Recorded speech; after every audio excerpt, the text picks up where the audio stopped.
You're listening to WZYE 95.9 FM. You are listening to WZYE LP 95.9 FM, the most influential name in Caribbean radio in the tri-state area. Broadcasting from East Orange, New Jersey, the most influential name in Caribbean radio, WZYE 95.9 FM.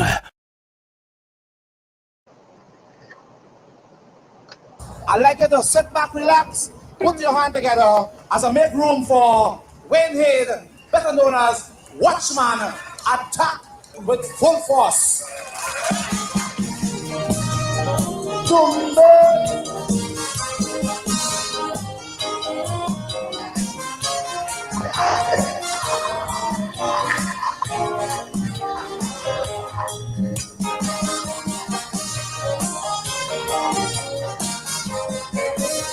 I've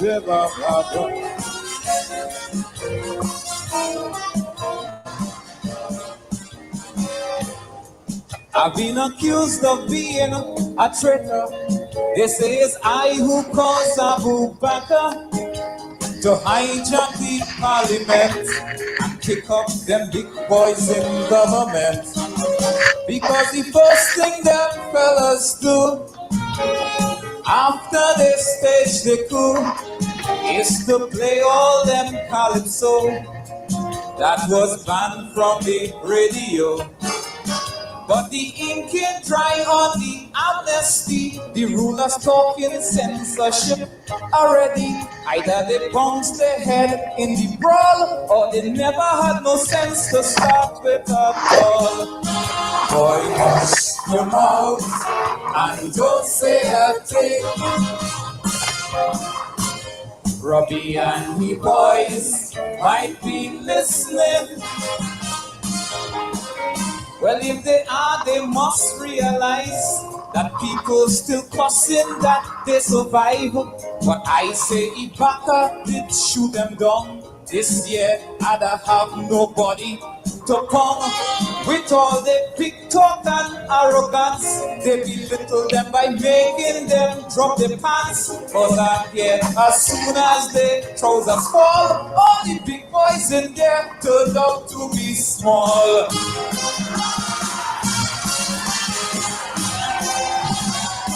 So who vex, good vex? Tell the boss he lost. But once they maintain that course, then I'm attacking them with full force. Yes.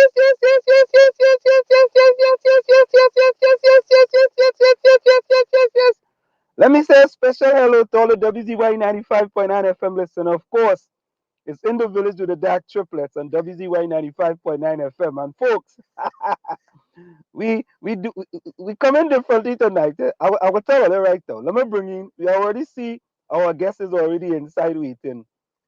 Let me say a special welcome to Diana, Waveney, Benskin, McDonald boy. What happened? Diana? Who's that, buddy? I thought I was a LeBron. LeBron, what you gonna be you? Nah, Diana, listener. I'm sitting on in a car in Queens, New York, eh?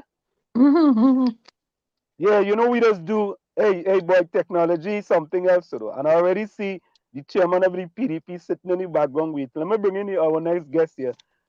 Tony. And this is water. Hello. That is ACL.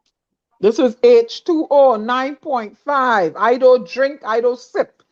I just drink agua. Wait now, you never drink alcohol to get drunk, right? I don't drink, I just drink water. All right. Tommy, welcome, man. How are you doing? Good. How are you? Today is a fantabulous day, man. I sit down in a car in Queens. We running the program. Let me bring in you, Phantom. Phantom, how are you doing? Good night, everybody. How is everybody doing tonight? Yeah. All right. So let me do this. We ain't gonna waste no time because we have our guest live and direct in Tobago. Let me bring him in right now. Sean, Yes, good afternoon, good evening, everyone. Great to be here.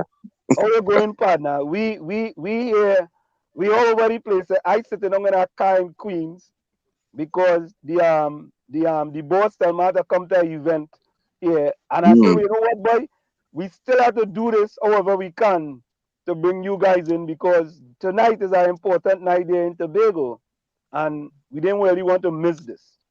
So tell the people how everything. By the way, individually that triplets on WZY 95.9 FM. Of course, we have D's Diana. Diana, Yeah. I listened to our program we do the other night, and I call you the Phantom, and you didn't even correct me. You call me the Phantom? Yeah, Mm. I said, but Yeah. who is this boy? I said, I'm Diana Benskin. Diana Waveney Benskin McDonald. I didn't even figure out call she the Phantom. Yeah, you're going to Toolbay. That's all I could tell you. Oh, good. It ever placed them to Tuba in Tobago?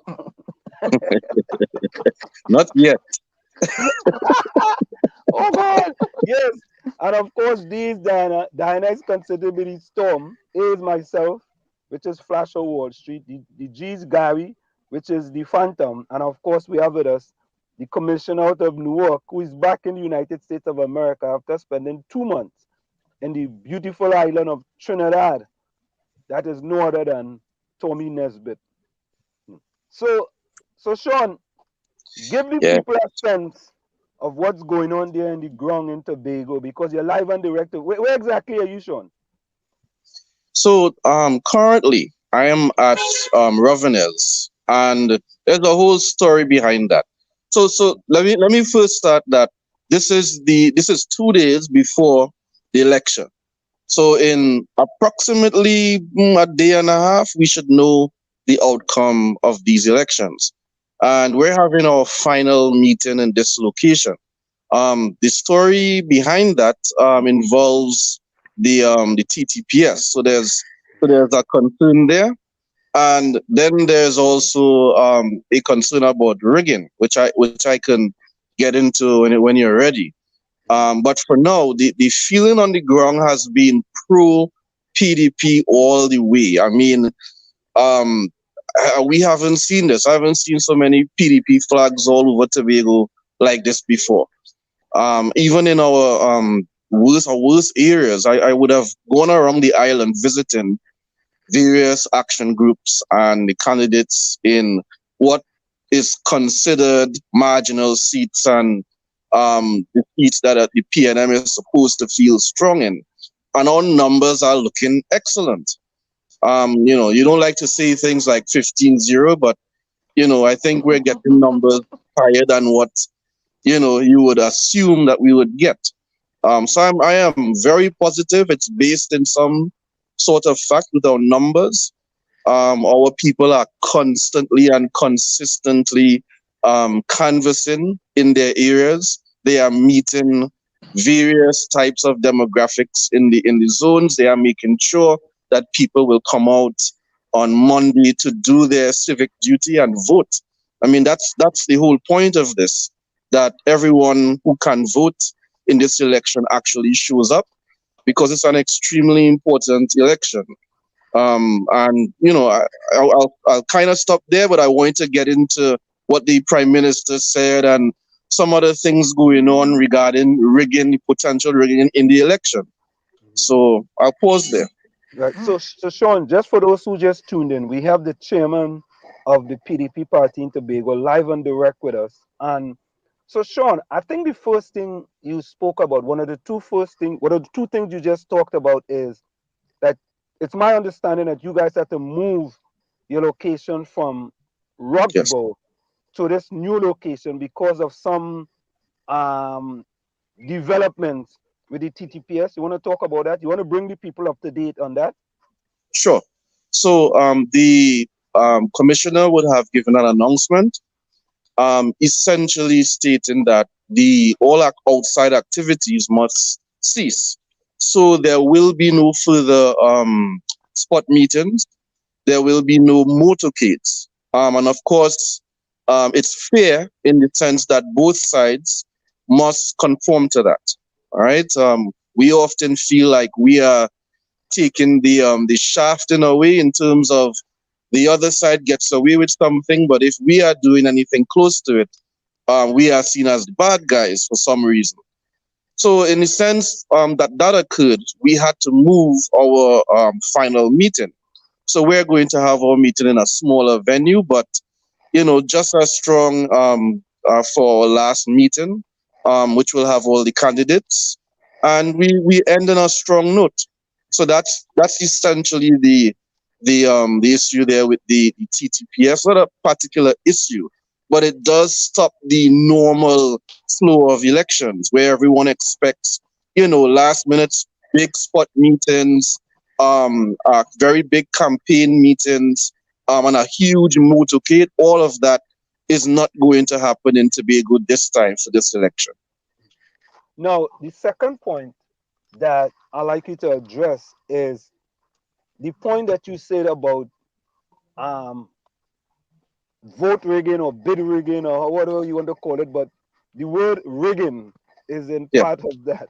Talk a little bit about that. Why you think that that is something that you have to be very concerned about? So the discussion about rigging is an overall discussion about how elections are run. I mean, along with this discussion is in the representation of the People's Act. It speaks to issues of treating and bribing, right, and impersonation. And if you are in the space of Tobago, it is a joke at this point that people get money in a T-shirt for THA elections for a vote, right? It's a joke here, but it's a serious issue if you look at the law. And it's not one or two times. This is everything I just mentioned: bribery, treatment, impersonation, right? In fact, in one of the last elections, the PNM would have put up UNC stickers with the likeness of our political leader on it and claim that UNC and PDP are campaigning for some reason. But to get more specific, rigging. So right now, the EBC, about 7 days before the election, sent a letter to our political leader stating that they will be issuing a pilot project for electronic means of counting votes. All right. And they will have this network so that the EBC will collect the information. Now, on the face of this sounds okay, but we have to understand that none of this information or even thought of this was brought up to the PDP at all. There are a whole bunch of questions surrounding this whole method. We have no idea how the information will be secured. We have concerns over matching the timestamps of the persons who would have voted as and the time at which the vote occurred. If you have both of that information, you can essentially track every specific voter on the island. And you have to be very clear with the public how you're going to handle such a concern. So with that, we've sent the EBC a letter, a strong letter, rejecting this method. We literally have no clue about where this would have originated, why they would have decided to do this for the THE elections and not the municipal or local election in Trinidad. Why bring that now with no indication? So this sort of thing smells a lot like last minute rigging, particularly when the pilot project will be done in two marginal seats. It's not the whole of Tobago. It's going to be done in Bagatelle, Bacolet, and Mount St. George, Goodwood area, right, which are highly contested by two parties. And we have no information about why all of this is occurring. But for us, it just reeks of some sort of top-down control over the elections that We can't compete with the money on the other side. If you look at it and you say they are basically getting the support from central government all the way down against us, a grassroots people-run organization. All we really have is the support of the people and the know-how of the members of the party and the ability to get the work done, as proven by them constantly stealing our ideas, and misrepresenting us publicly. And I can get into that again with the speech from our Prime Minister, Dr. Rowley. So I'll pause there. So for those who just tuned into us, we have with us the chairman of the PDP live on direct in Tobago, on the ground in Tobago. You know, we're doing things live on direct. You know, we ain't mixing matters. Of course, it's WZY 95.9 FM. And we have our team here with us. We have Gary, we have Diana, and we have Tony as well. So Sean, Dr. Nedd, yes, get into your feeling about the Prime Minister's speech and how does that address the election or address any issues as far as the PDP is concerned? The Prime Minister, well, first of all, let's clarify what we're talking about. The Prime Minister had a address to the nation on the pulpit of the office of the Prime Minister. And during this message, he attempted to go through a defense of his actions with the Integrity Commission, with land acquisition. He would have attempted to save or save face for his good friend, Mr. Warner, in Tobago. He doubled down on the false message that the PNM consistently peddles of PDP is part of the UNC and the PDP will take away your jobs and the PDP is for secession. All of these lies. In fact, there is a quote, a popular quote. If you repeat a lie often enough, it becomes accepted as truth. And this is what they've been attempting to do from some since back. In fact, it's so horrible that this message, I understand, from one of our senior members, has been peddled from since 1960 something, if I recall correctly. And at that time, they went as far as saying that the opposition is bringing in guns to start a coup or something like that, right? So there's this notion where the anybody who is opposing the PNM is somehow part of a plot to overthrow Trinidad or to remove the connection between Trinidad and Tobago, and they play on this on the voters, right? Where the voters somehow believe that if PDP comes into power, that this brings in UNC and is xenophobic stuff. And so he went into all of this in his speech.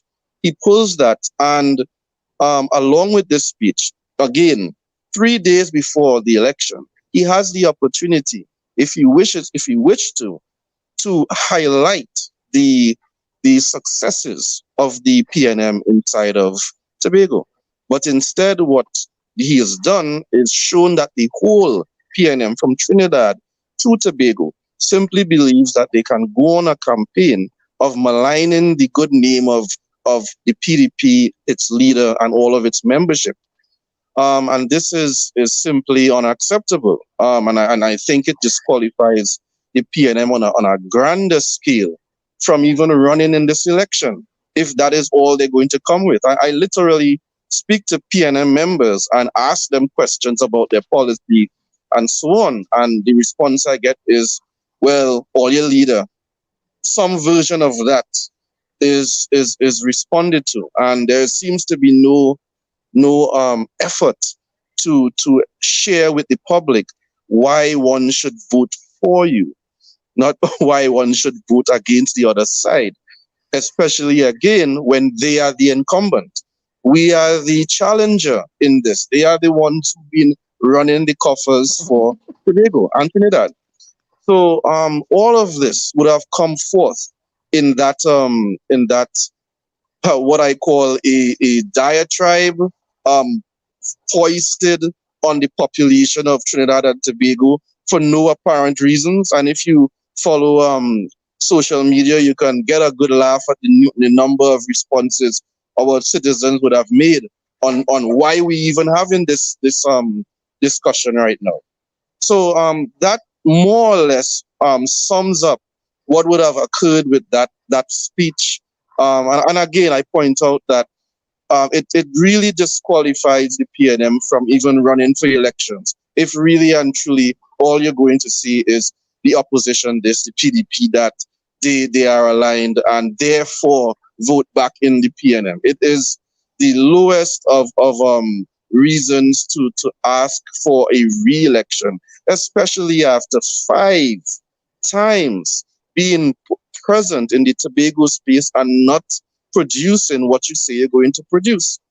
So I think that sums up the feeling about that uh, announcement, that press conference by our great Prime Minister. Mr. Nedd, Yes. do you feel that the PDP has done enough to sway the young voters, which usually in general in any sort of election could be, the deciding factor? Do you think you guys have done enough to sway those young voters and those people who don't come out to vote? Right. So so there's it's the unenviable task of not having the nation's purse to say that we are in government and here's what we'll do and show you what we'll do. But in terms of the types of people that we have running, we have demonstrated to the young people that we are willing to do what we are supposed to do to make sure that they have improvements in their lives. All right. So, for example, you have sports. A lot of youth are involved in sports, and we have several coaches involved on our side who have been directly helping youth in that area. Right? So that's on one side. We would have also spoken about the addition of recreation centers, indoor recreation centers across the island of Tobago. This is a clamor from youth because, again, sport is extremely important to them, and we wish to, concede to that. The next thing is education. So in education, you have the need for university on the island, the need for technical vocational opportunities, right? So not just the training aspect, but also working through. So there's a bunch of steps. You don't just do training programs like what the PNM likes to do. You have to have a training program and then something where a career path that the student, the now graduated student, can go through. So what you actually have to do is to speak to all the experts on the island who have experience in the technical fields, vocational fields, to come together in cooperatives or foundations or NGOs, and then run that so that they can bring in apprentices and also be able to employ people, right? So then that fixes issues with contracting, which I can get into, but we're talking about youth. So the youth want an opportunity for jobs through technical, vocational, they can. And if we get the main university, you also have an academic pathway that you can follow on the island. And then, of course, on employment. So it's simply the case that you cannot attempt to hire everyone on the island through government. It's very important to have a very bolstered private set of businesses on the island. That private sector has essentially died. This is, again, we have been saying this pre-COVID, the private sector has almost pretty much died out. And that is based on the policies of the PNM going in. And of course, COVID hits, and a lot of them have actually packed up and left. And with that, many jobs would have gone with them, especially in the hotel industry. So what we want to do is to actually bring those things back. And you can do this through many technical means, apps. You have many different opportunities to actually treat this problem in a very holistic sense. So the youth actually are gravitating to this because they actually can see the direction in which we want to take the island, and they can actually see a future for themselves in that. If you want to say protect your future, then you should actually vote the PDP, because we actually wish to actually have a future for you to protect. So with that, I think that message has resounded extremely well with the youth. They have been on our side. If you've been in any of our meetings, you will see a lot of young people participate. You see kids participate. They really understand what we are bringing to the table, and we simply want the opportunity to accomplish this come December the 6th, 6 o'clock, when we hope to have this victory and we can begin the job of implementing these ideas and programs that we know how to do because we have the expertise to do so. Yeah. So, Anyone Dr. else? Nedd, Go ahead. go ahead, Anna. No, you go ahead. Go ahead. Dr. Nedd, will there be any observers on December the 6th on Monday? Right. So with that question, let's remind everyone, the PDP would have requested of the Prime Minister and the President to have observers, international observers, in order to assure some sort of fairness in this process. The Prime Minister said in his response that it is up to him, essentially, if that's going to happen. Right? And at this point, it has not happened. So there aren't going to be any international observers in these elections. And it's also coupled with what I mentioned earlier, with these changes in the EBC, it's very concerning. People must understand that we have a right to be concerned by the absence of some sort of independent body. And for the life of us, we can't imagine why they wouldn't agree to something like that, right? Unless there's something else they wish to do, right? But we have no proof of anything, so we are stuck in the situation of going into another election without this sort of support, with some sort of neutral body looking for at our backs. Yeah. Dr. Nedd, why is it a lot of people feel that they can't trust the PNM in the election? Why is that resonating so resoundingly in Tobago? Why is that? So the culture in Tobago accounts for several different, let's say, examples of corruption, mismanagement, and with that you have the addition of a lack of trust in the running of elections. So when you have numerous persons, and I can speak to a few already, who get fired because they are supporters of another party, right? People who have to go to industrial court and lose a lot of money in that. And this is a common occurrence in Tobago. People who are directly threatened that if they go and vote, they will lose their job in CPEP, URP. This setup is one that bolsters a level of distrust in your government, right? Because this is coming from your government. When you can go into a job and they tell you have to sign up a party card for the PNM, the environment is just one that does not encourage trust in the PNM, right? And it's especially the case where people feel forced to deal with the PNM because they hold the keys to all the opportunities on the island. If you squander the opportunity of a burgeoning private sector, and you instead cause everyone to depend on quote unquote a THA work, right? Then persons will get disheartened and they will just do what they have to do to survive. It becomes a survivalist mentality in Tobago. So EBC comes along and they're doing their thing under the PNM, and we see 15 seats being passed. PDP is not involved in that. That's half of the voters of Tobago were not consulted with as it pertains to these 15 seats, right? The way in which the 6-6 deadlock was handled is an indictment on the way in which the PNM operates, right? It is extremely undemocratic, right? And it carries along to how they would have caused the EBC to do these 15 seats when the EBC themselves did not suggest that. They were fine with 12, right? But this was demanded, of course, by the one on the pulpit, it seems. And he got the whole parliament to go along with it. And that's the way how things go, accordingly on this island.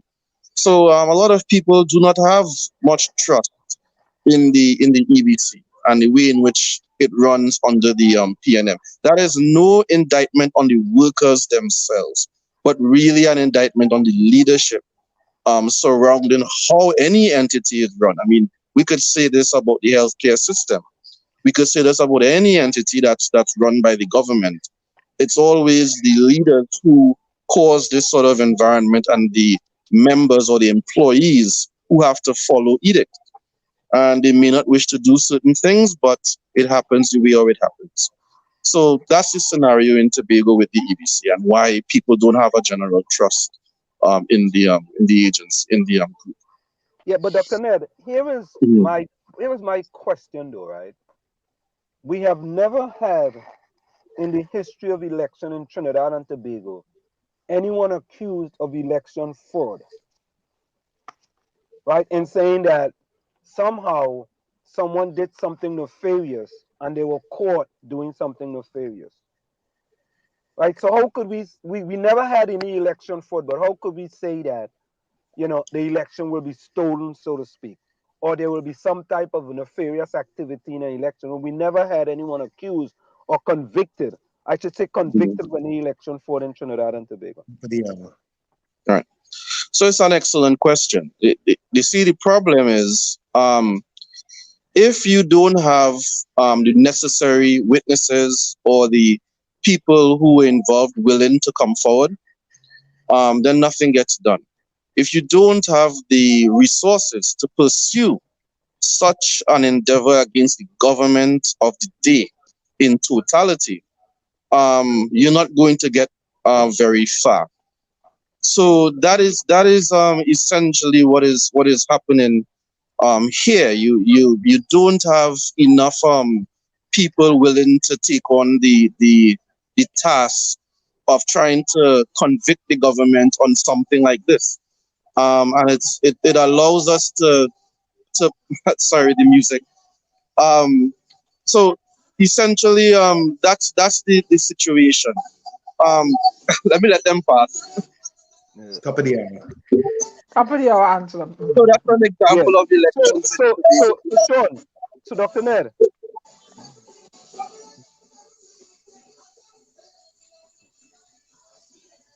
Right. So folks, so Dr. Nedd. Yeah, Dr. let's Nedd, let them. Hold that thought right there, right? We're gonna go for a quick station identification. Hold that thought. Of course, folks, it's in the village with the dark triplets on WZY 95.9 FM. We have with us live on the ground in Tobago, the chairman of the PDP, Dr. Sean Nedd, and he's giving us a little kind of feeling of what it is to be on the ground. Let's go for a quick station identification, and we'll be right back. Stick and stay, don't go nowhere. It's in the village with the dark triplets on WZY 95.9 FM. You're listening to WZYE 95.9 FM. You are listening to WZYE 95.9 FM, the most influential name in Caribbean radio in the tri-state area. Broadcasting from East Orange, New Jersey, the most influential name in Caribbean radio, WZYE 95.9 FM. And of course, we are back with you. It's in the village with the dark triplets on WZY 95.9 FM. If you just tuned in, we have with us the chairman of the PDP party in Tobago, live on direct, and he's basically giving us a kind of update on what's going on in the ground. As you can see previously, before we went to the break, there was actually a music truck going by, but I thought they banned music truck. So the music trucks are not banned. You can drive on the road. However, you can't have meetings where you have a congregation of people, which will allow for community spread. Oh, okay, yeah. Okay, all right. So that makes sense. So, and of course, we are going to be streaming the event live, and you are currently at the event. The event hasn't started as yet, though. No, not quite yet. We are about to start. It's All right, all 7:04. The meeting has been carded to start at that time. So I actually should attempt to go in and see what's going on. I think you would have been hearing people arriving. So it's okay. We want to get this information out there. We really want people to understand what is happening here in Tobago. The seriousness of this elections is in your face. Again, just to finish your question, there is again an overall fear in Tobago, right? And people are very uncertain about attempting to do things quote unquote the right way, because if they do so, they could lose their livelihoods. And that is what's occurring. It says a lot that a lot of people here need food vouchers, food card vouchers, and hampers to survive. Right, that is not a good state for our people. Right, you want everyone to be able to have enough of a living wage, so they don't need a hamper, they don't need food cards. They can actually live on their own merit. And this is the situation here in Tobago, and we are all we're saying is that we've had enough of it. We are a cadre of normal people, people of different means, people of different abilities, who know what we have to do to get certain things accomplished, and we've come together to work with each other to get it done. And we want the opportunity to actually be in there with the purse to accomplish these things. And once that occurs, people can make their decisions after 4 years if what we've promised is becoming into fruition. So that's sort of the situation here. We need the support. All those who are listening, please try and get those who are here, who are voters, who can vote, to come out and actually vote on the 6th, next 2 days.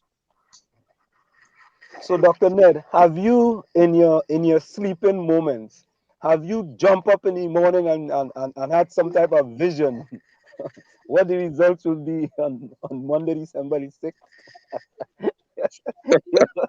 Well, you there's something just happen, man, and you jump up cold sweat. Well, we've been fighting this fight from since 2017.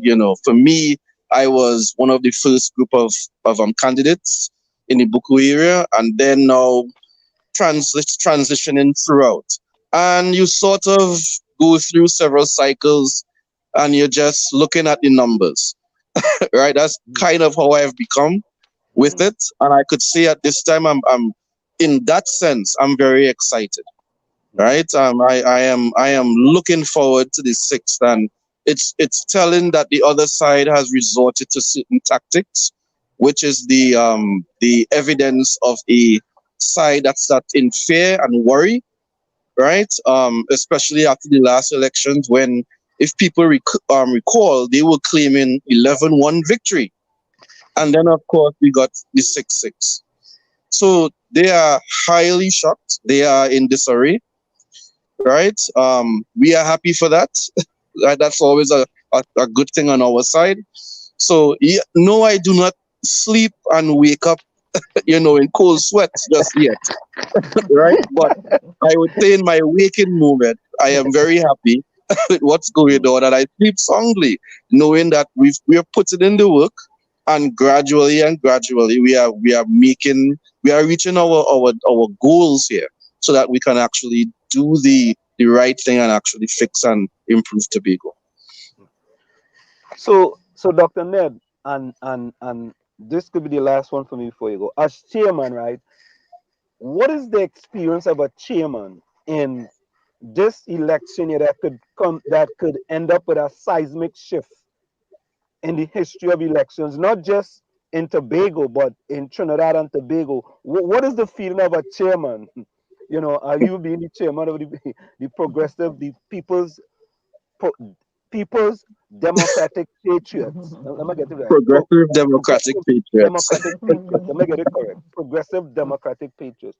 What it is you as a chairman, the feeling now, the kind of feeling before this big, this is a mammoth election for that will go down in history in Trinidad and Tobago. What is the feeling of you as the chairman?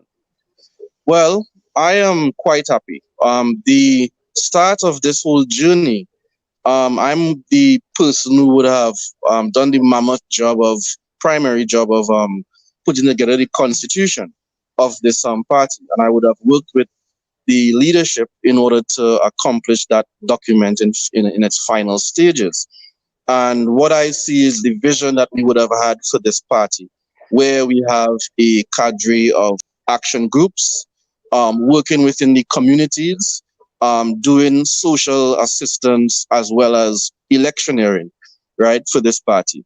The setup makes sense. And when you see something come to fruition that's in your head, you're very happy about it. And I'm seeing these successes when we deal with curveballs thrown at us. Our organization has been able to absorb of many of the things that the PNM keeps tossing our way. And in fact, our campaign looks a lot more steady and professional than the PNMs, who has all the money.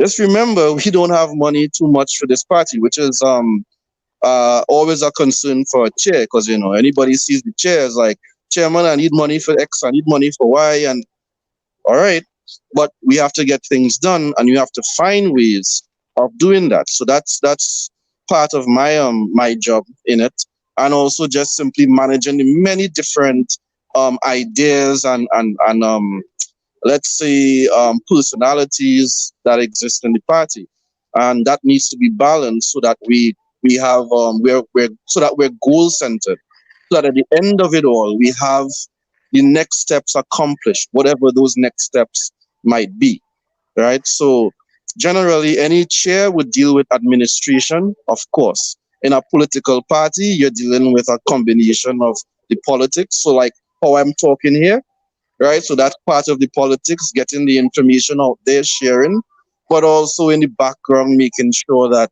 all the technical details and the logistics and the operations and all these parts are hammered out, right? So I would have a team of our executive members accomplishing certain things. That's why I can talk here, because I know the operations guy is handling the venue.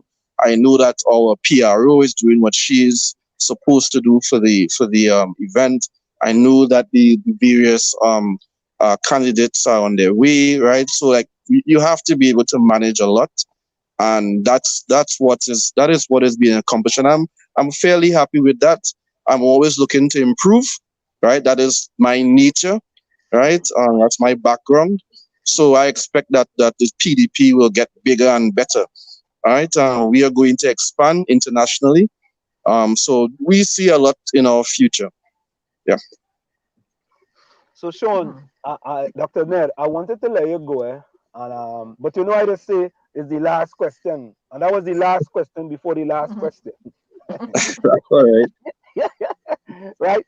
I have to admit, right, when I hear people from the PDP talk and they talk about sports, I believe with a population of 60,000 people, the things that Tobago have done with respect to sports is fantabulous, splendiferous, and marvelous with Yeah. 60,000 people. Imagine if a government was supposed to invest in that 5-year-old kid or that 6-year-old kid or that 7-year-old kid, right? Tobago population of 60,000 might have 10,000 people in the United States on scholarship for football, track and field, basketball, whatever it is. And it always behooves me why no previous government in Tobago have done something about that. And let me finish with this. A few years ago, I met with a gentleman by the name of Huey Cadet, who was Yeah. like supposed to be the Minister of Sports in Tobago. Secretary. Secretary. Well, yeah, I'm making him like the Minister of Sports now. You know what I All mean? right. Yeah. I gave him a big title. You understand? And Mhm. he was consistent in his smoke and mirrors with respect to what I was trying to bring to the table. Mhm. right? And that was so disappointing. So when I hear you guys talking about sports, it resonates 100% with me, and I have no qualms about saying that because I don't hear it from the other people, right? Yeah. So as far as I am concerned, you guys are talking the language to make the kids think, boy, you have a future. Because I went to school on a track and field scholarship. If it wasn't for a track and field scholarship, my mother couldn't afford half a credit for me in college. Not half a credit. And actually there's a young man out of Tobago by the name of Linton Williams. He actually attended Seton University on a scholarship with me from 1978 to 1982. So, that is just something I had to put on the table because I really believe that sports can make us have a significant impact in any nation. So you got cut off for a second. Yes, sports can have a significant impact, in any nation. And when I see you guys many times on the platform talking about sports, and I know, Farley's into sports, so I know many of the other guys are into sports. So, that's something that resonates with me 100%. Yes. Yeah. So to sum it up, we talk sense and they talk nonsense. And I say that almost jokingly, but the fact is, honestly, when several of us speak, we are not just saying stuff just to say stuff, right? If I speak about education, it's because I have over 50 to 20 years experience in that. And somebody would speak about sports, they're a coach for years under other coaches who've been coaching for years, right? It's not just us saying stuff just to get elected. We actually have the ability and we can carry it out to completion because we've seen what completion looks like, right? So this is the sense that you are getting, that is the truth. The truth is, this is the best option for Tobago. And I think that's the best thing I could say at this point. The PDP is the best option for Tobago, and we want everybody to come out and vote on the 6th. And Dr. Nedd, what we're going to do, we're going to leave it there on that note. And please, I'm waiting for the, please, if you send me the link because, we are streaming it live, all right? Send me the link so we can Okay. start to stream it live because we already told people that we are streaming it live, okay? So any closing Okay. words before you go? Essentially just come out and vote. I mean, the thing is, we want everybody to understand what we stand for, right? Do not believe the misdirections that you hear, right? The truth is, we are the best option, right? The other side knows it, and all we have to do is to simply come out, support, vote, and then after the 6th, when we are in there, we want to work with all of you to actually make this Tobago a better place to live in. And Dr. Nedd, when the stream is finished, right, if you could get one or two other candidates, if you could get Farley to give us a little few 5 minutes, we not going to keep them long, 5 minutes or a few minutes. We'll appreciate that as well, okay? All right, I'll try to do so, but yeah. I know, I'll try to do so. but I really boogie magical thinking bigger, so I like to shoot for these stars, you know what I mean? All right. All right, Well, man. thank Thanks a you. lot. Thank you. Okay, Yes, sir. cool. All right, brother. Bye-bye. Thank you very much. Right. Yeah. So, folks, there we have it. Let me come out of here, guys. We are doing this, and I am sitting in a car here in Queens. Hey, Diana, what is the? I'm gonna put Diana on. I'm gonna put Diana on solo there. I'm gonna put Ben Yeah. Skin on solo. Ben Skin, What? Diana. What? Oh, you need dark so I ain't pay my light bill. or TNT cut your lights. Yeah, I ain't get paid yet. What TNT cutting lights in Connecticut too? Why? Yep, that's how far Stuart Young and them are reach. I pay my light bill. I have a migraine. The bright light All right. bothering me. No, that's all right. That's all right. I was just pulling your leg. That's all. I mean, I'm pulling your legs. That's it. You go with that. You go with that ACL again. Maybe that's part of the problem. This is alkaline water. Leave me alone. I have to drink water. You see what I tell them about ACL? Even too much alkaline ain't good, Diana. So I drink 2 of these a week. Okay. 2 a week is good. You need to drink some regular water too. Well, I drink 2 a week. I like water too. So leave me alone now. I'm tall up But in my bed. Why but up in my but but Kool-Aid, sir? but Diana, Tommy, and What? Gary. This is the second time we have Dr. Nedd in the village, yeah? And that guy is a different type of when you listen to him as a chairman of the party, you get a different sense of what he's bringing to the party. You know, the sense of calm, the sense of knowing what you're talking about, the vision He's of the extremely party. articulate. Yeah, and when you look at it in Tobago, 60,000 people. Mm-hmm. You see? And Mm-hmm. the man in come on the program and talk show no kind of darts at the PNM. You see? Because he could show darts at the PNM too, because dice orders go back and forth. It's darts flying left, right, and center. It's darts all Ooh, over the. somebody new in the chat.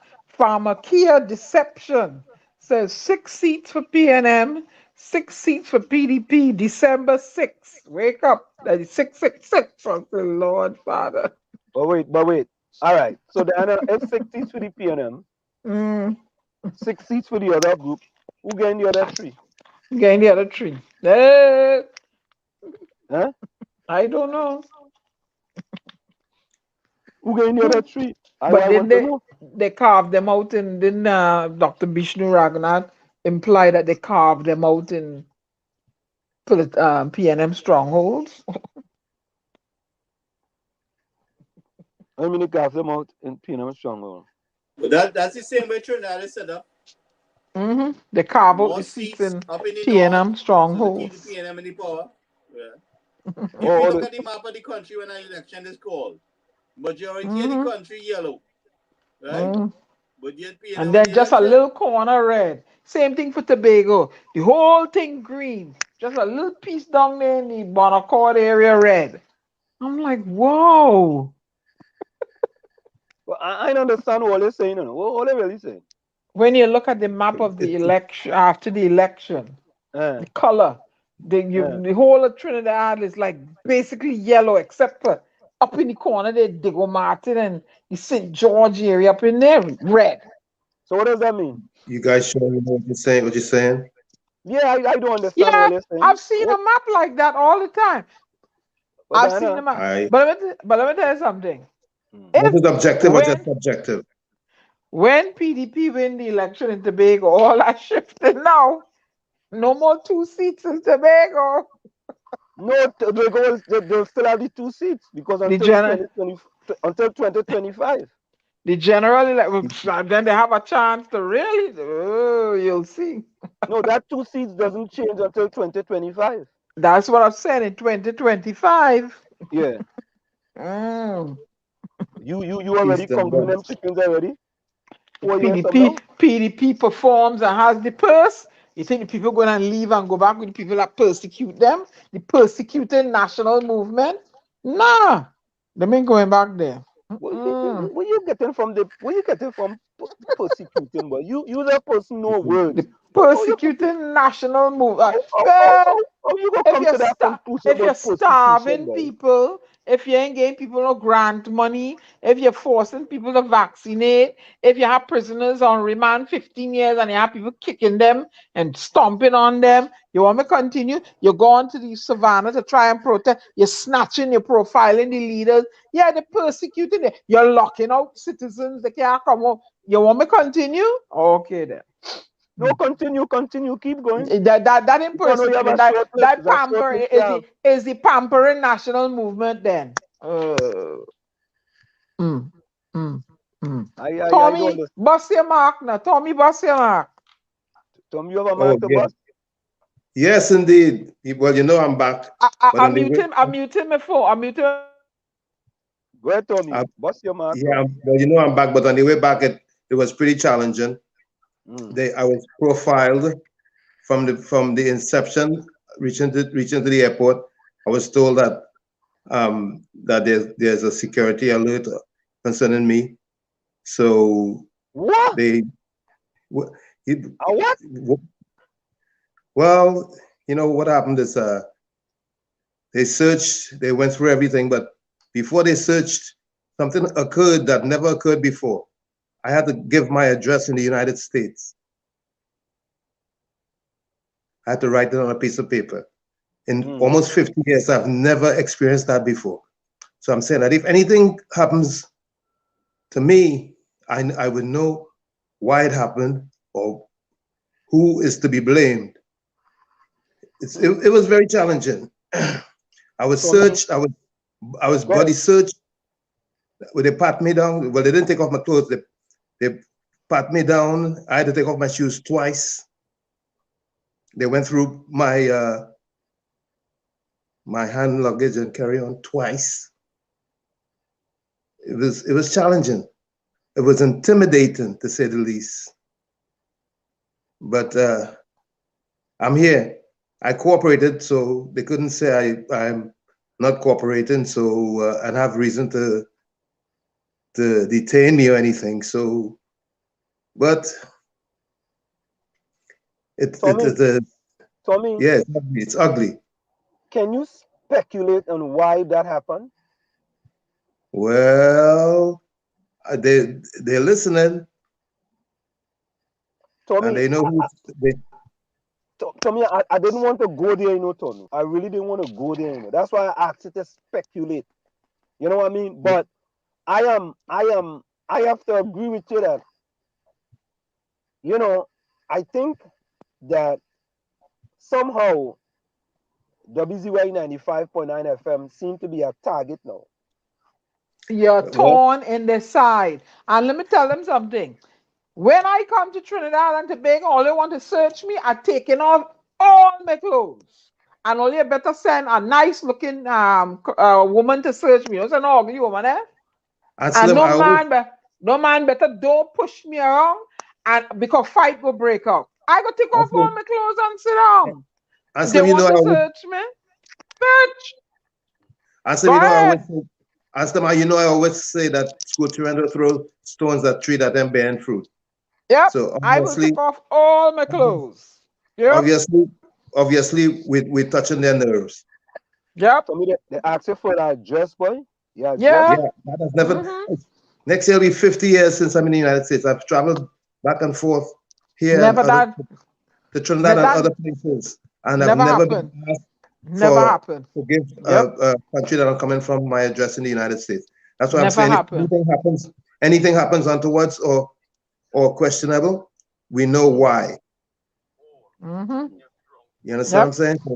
And if they interfere with Tommy, or they interfere with one of we, I'm marching. Yes, for sure, I'm marching. Or what? Or they interfere with Tommy, the outside child. What? Nah, boy. Problems taking place. Yep. Problems taking place.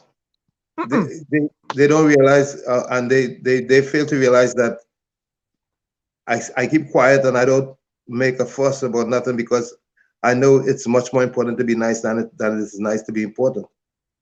Therefore, they're foolish. Why they profiling you? Huh? And they say you are intimidated, and you ain't a short fella. You're a tall fella, and you intimidated.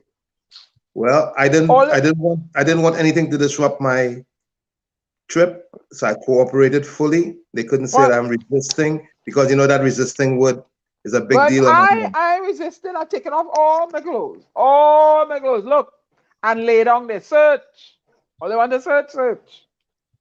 I bet you they put me on the plane fast and let me go along. Even my checked luggage was searched fully. They made note of the fact that they searched my checked luggage and they put a tie strap on it when they were done.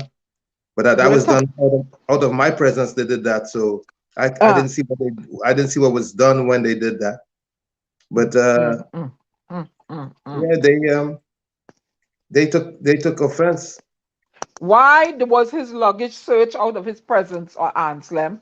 As a matter of fact, wait, I have a question, Anselm. Okay. Hot right now.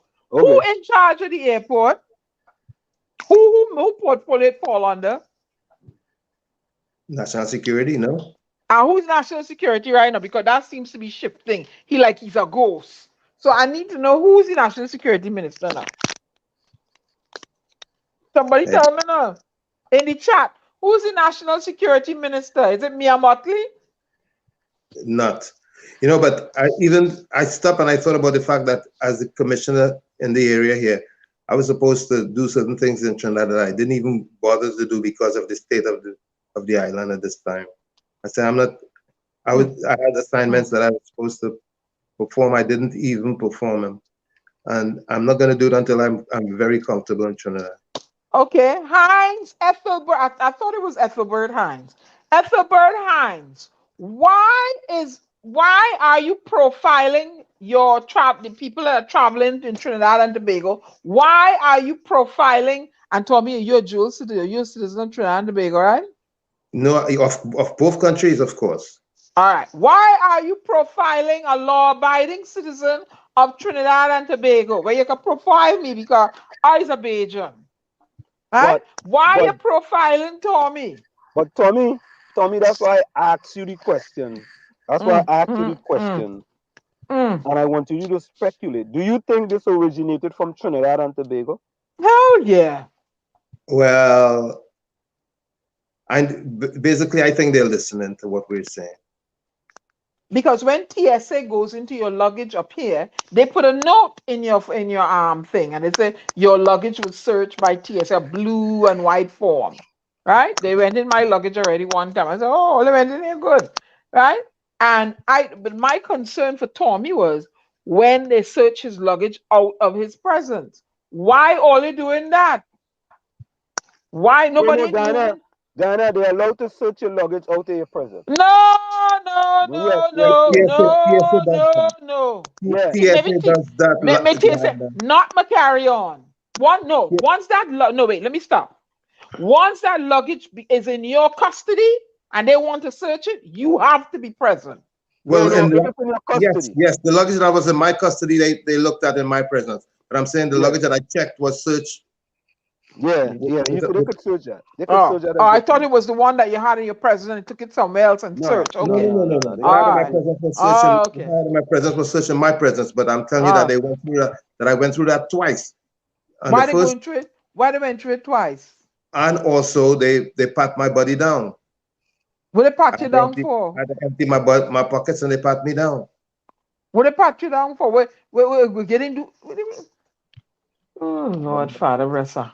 Diana Benskin, you see, that's why I told you, Diana Benskin, that if you go to Trinidad and Tobago, listen all there, I'm afraid to go to Trinidad. But you could run fast. I fear because I might try to run out the airport and something. Requesting my U.S. address was unusual, quite unusual. I ain't giving them no address where I live. We on my address. I'm gonna get them the White House address. Well, what they need to find out is that I'm also a U.S. official. Where all of that come from now? So, they mess with me. They mess with a U.S. official. Even though I'm a Trinidadian citizen, I'm a U.S. citizen too. Why are they? Yeah, they're trying to intimidate your rights, Cindy. They're trying to intimidate. Well, anybody go down there, anybody want to search me, and they want to. I tell them all, I ain't scared, taking off every strip of clothes, and I'm sitting down there. Who's searching me? Who's searching me? That's it. Diana, please. Yep. You know what people to run to come and search you? I let them come. Outside coming to I'm taking off all my clothes. And I go sit down there. I tell them, listen now, hurry up, I call. But what that proves is that we are well listened to.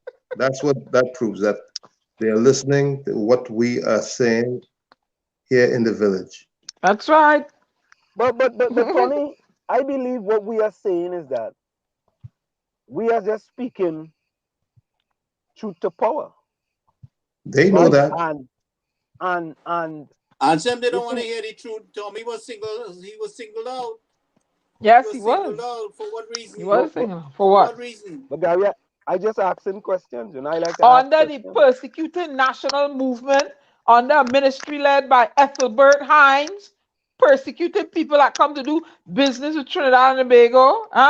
Well, yeah, I calling it. Me frightened, you know. All they want to interfere with me, I go call me for all, you know. All right, guys, a Bajan, you know. Tommy's a All well-known right, person. He, it's not to say he's somebody that is not known. He's a well-known person publicly.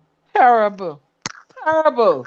And all they talk about tourism. All they want to build the tourism product, and that's all the way all they treating an individual that can bring people to Trinidad and Tobago, huh?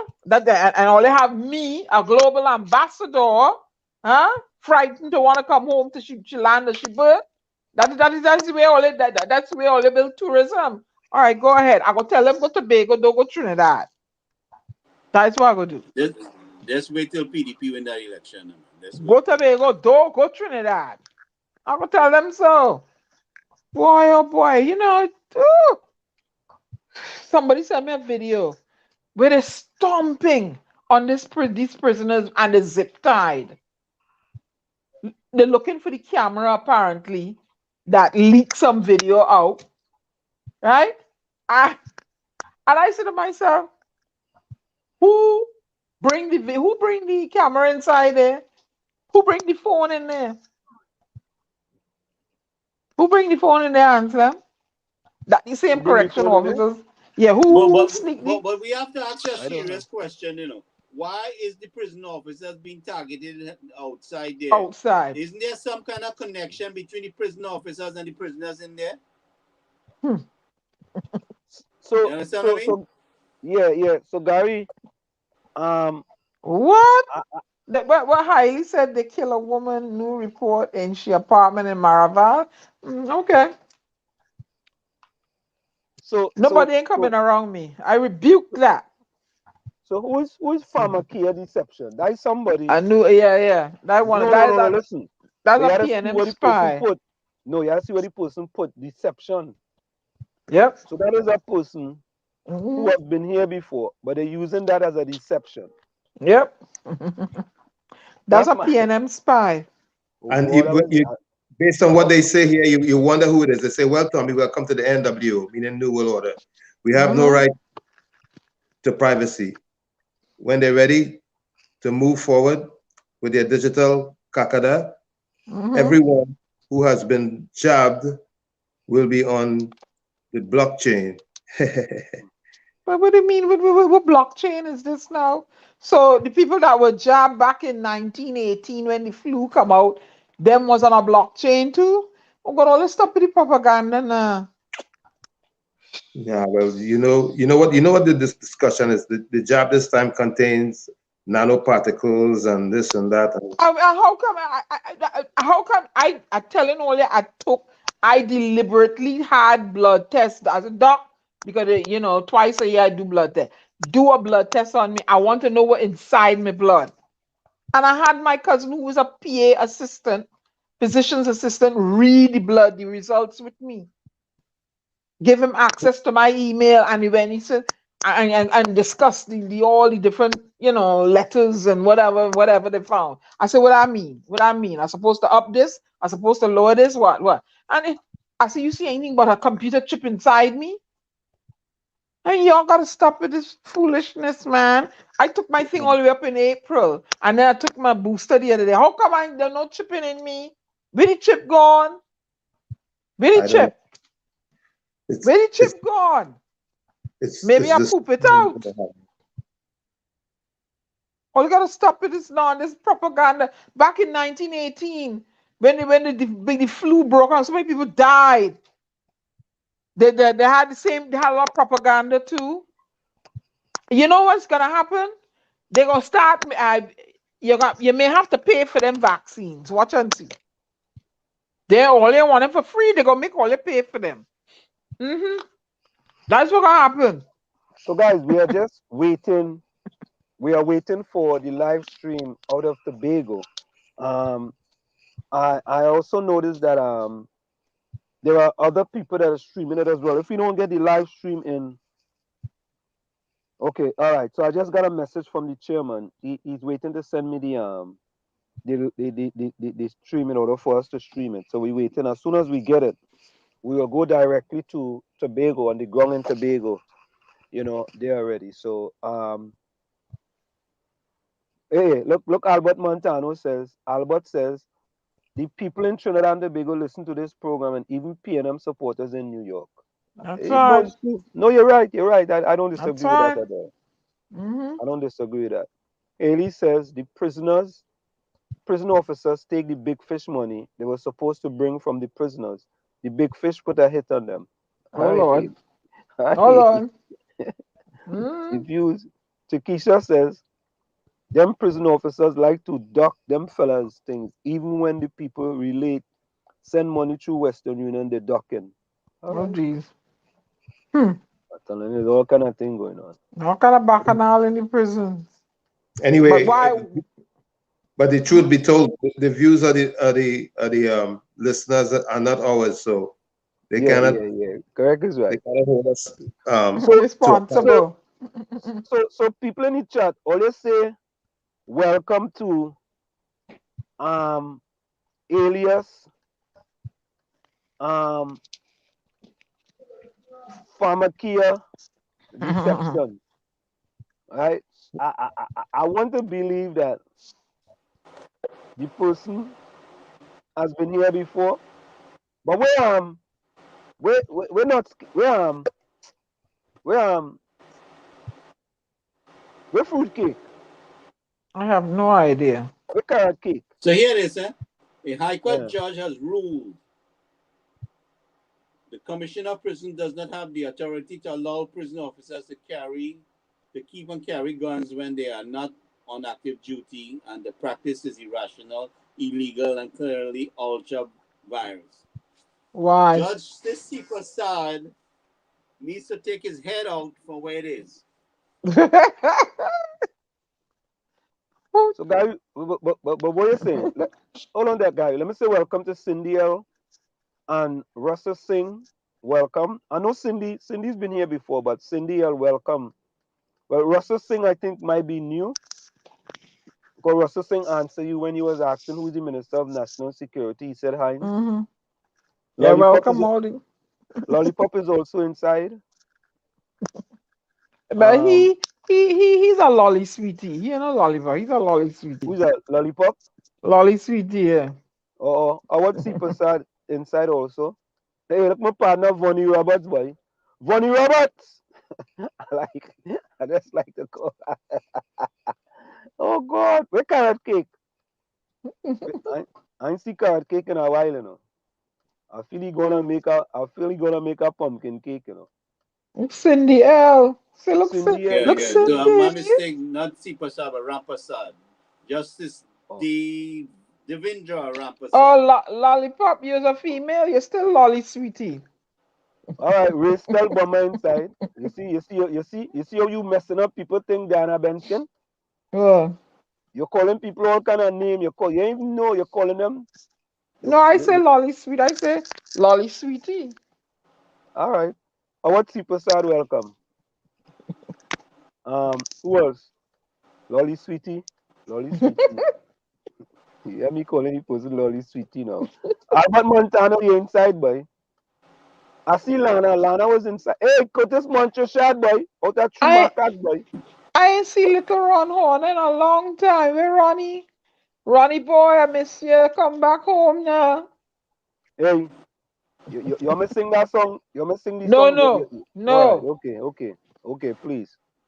We ain't With the channel. nature of things in Trinidad and Tobago, all police officers, prison officers, military officers should have the right to carry and respond in an emergency situation. But you see what happened the other day? A Coast Guard fella shoot a police fella over, over a feline. But they go use that. They go use that. In the meantime, a lot of the times, police officers off duty or like some of the detectives or my higher ranking officers has their weapon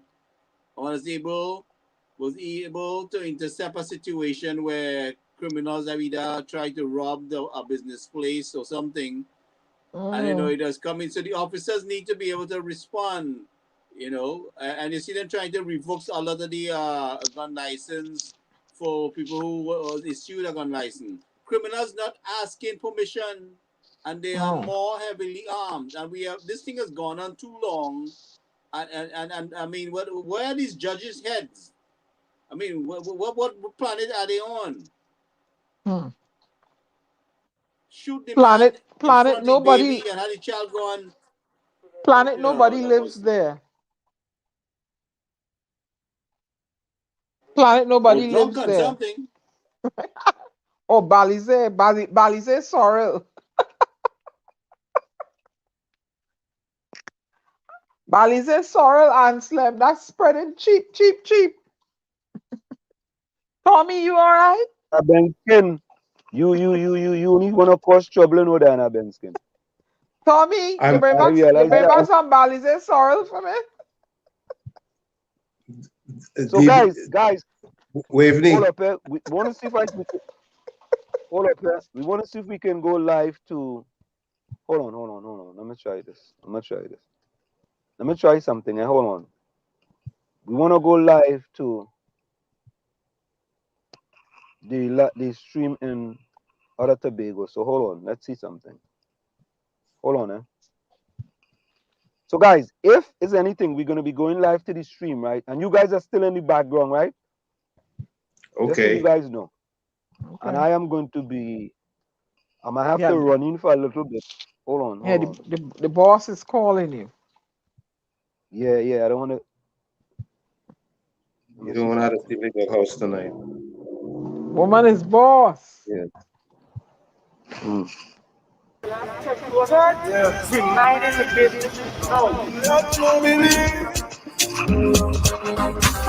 PDP victory,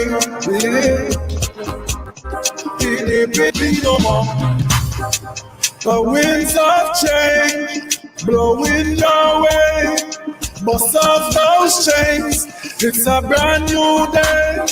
It's not a dream. So many that have been shown at us. And responses never give up. The winds of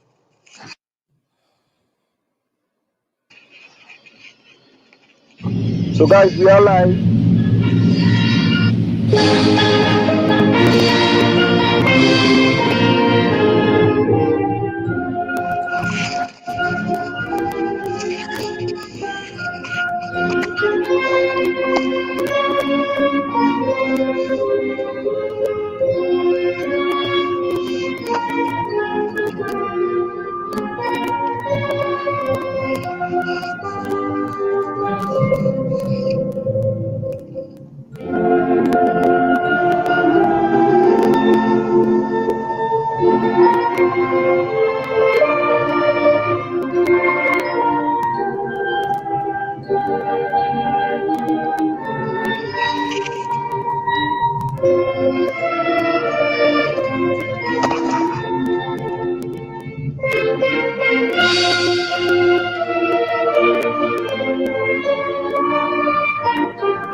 Let us remain standing. We call on Bishop Dylan to pray for us.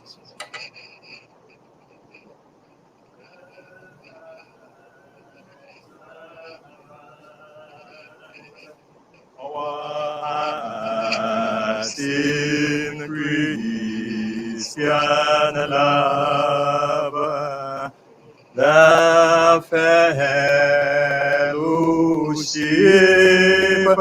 of kindred minds is like to that above. Bless you. Hear me, O God of my righteousness, eternal and heavenly Father. We thank you, O God, for this day.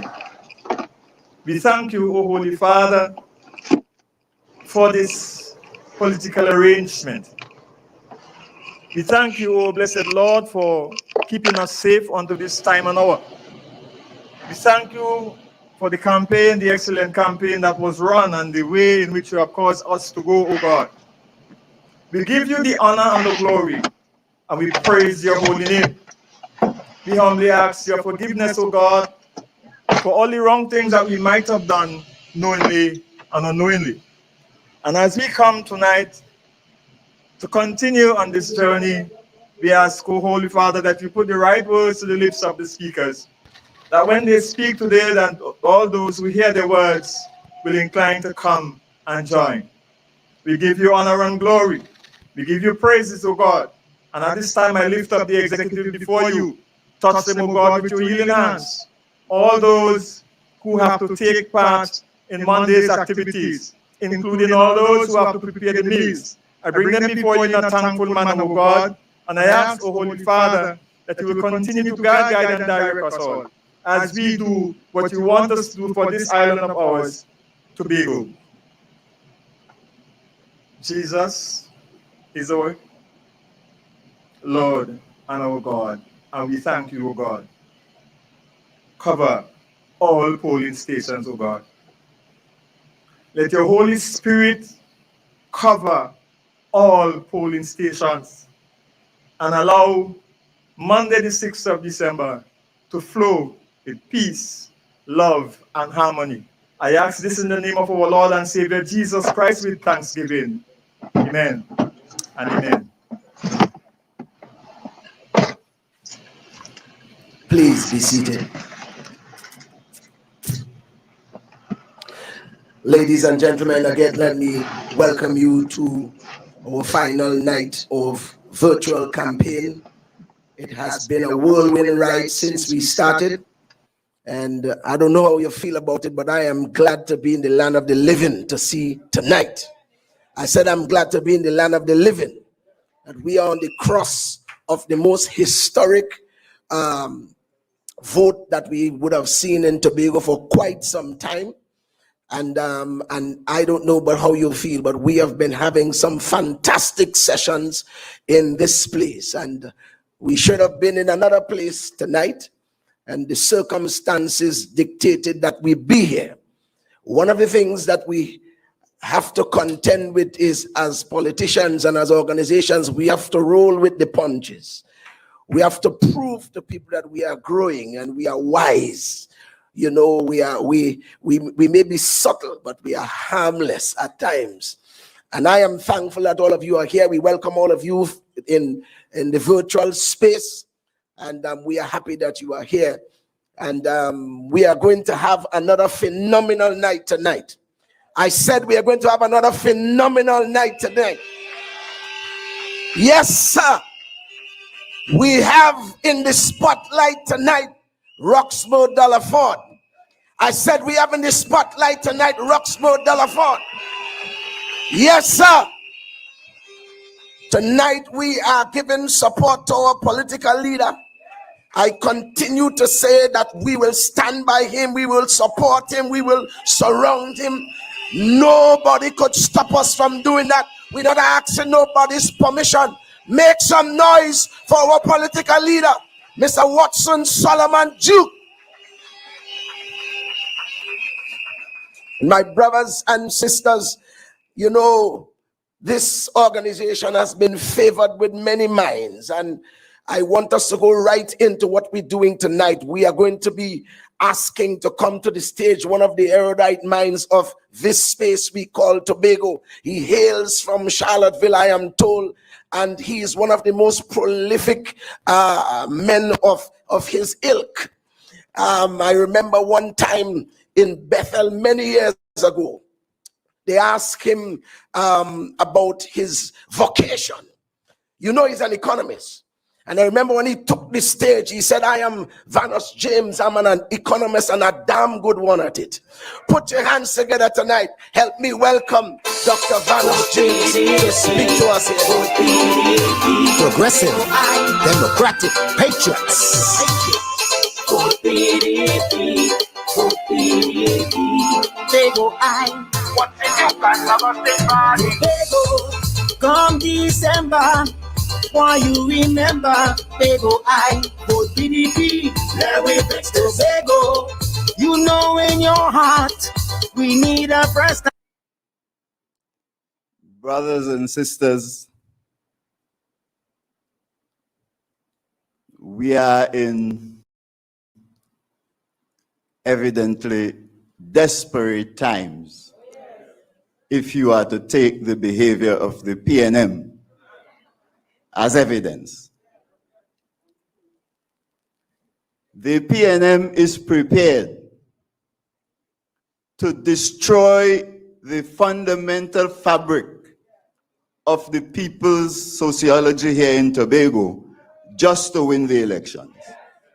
You have to keep an eye on them on Monday because the evidence we have is that they're going to rig it if they can. So I'm glad Pastor Bishop Dillon asked the Lord to protect every ballot box.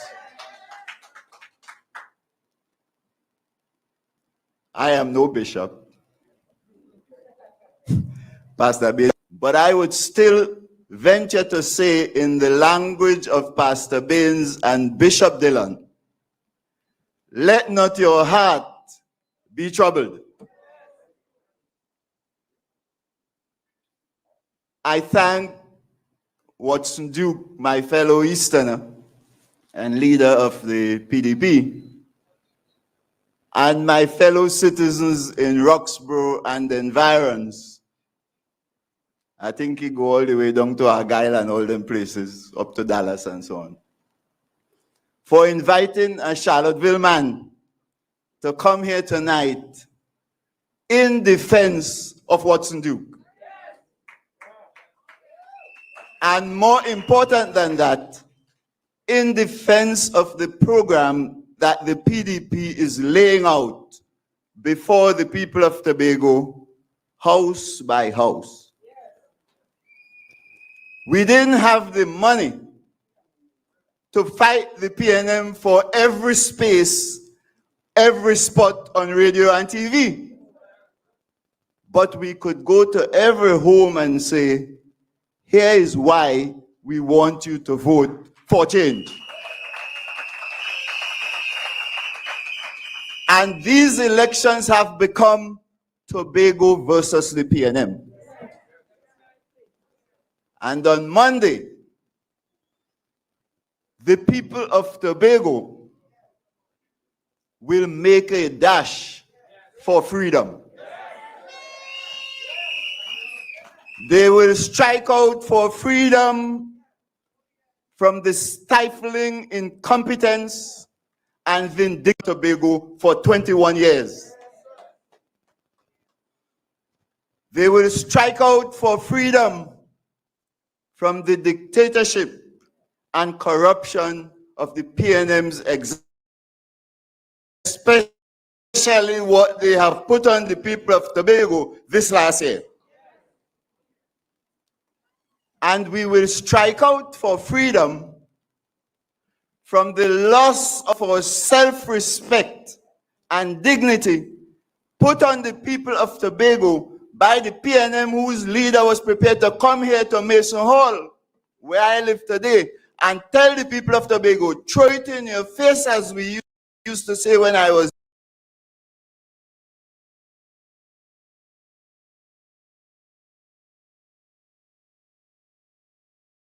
young, we dependent on Trinidad. We are going to punish them on Monday for all those expressions of wickedness.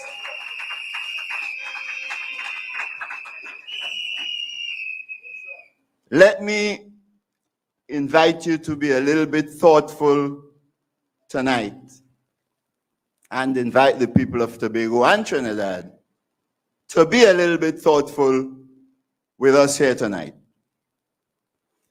Because 51 years ago, over 51 days, Tobagonians marched the streets. I was a boy then, demanding a new political and economic dispensation. We cried out for power to the people. If you listen to the PDP, it is exactly that they are asking for. The cry of the PDP today is the cry of the people then for an inclusive, representative, democratic process of government in Tobago. We wanted and we want now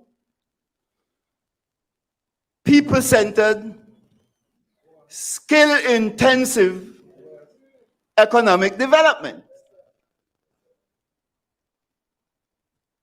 We want creative, We are innovative tuned into the expressions of elections ourselves live from Tobago. in the world. This is 95.9 WZYE TV and radio, broadcasting from In New Jersey. 1970,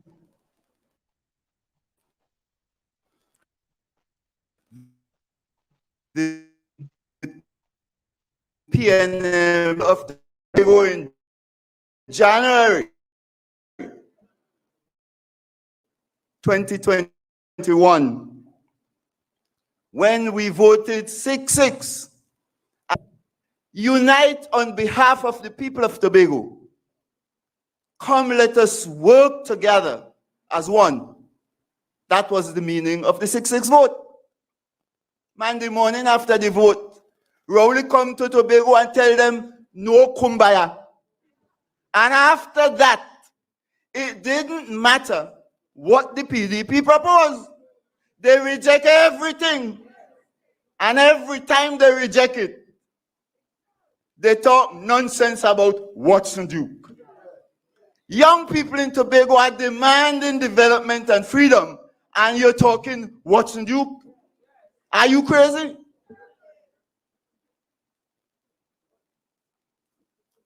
But on Monday, December 6th, mark that down in your diary, the people of Tobago will finish the job they started in January. They will take matters into their hands. Elections are a revolutionary idea. Let me remind you, elections are a recognition that we, the citizens, own the country, not PNM. And on Monday, we will settle the issues.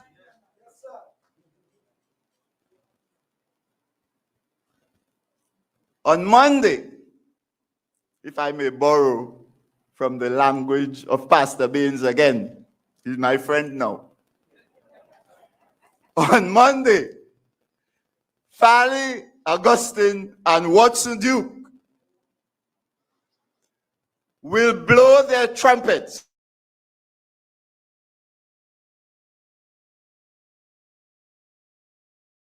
as walls of Jericho blow their trumpets crashing down.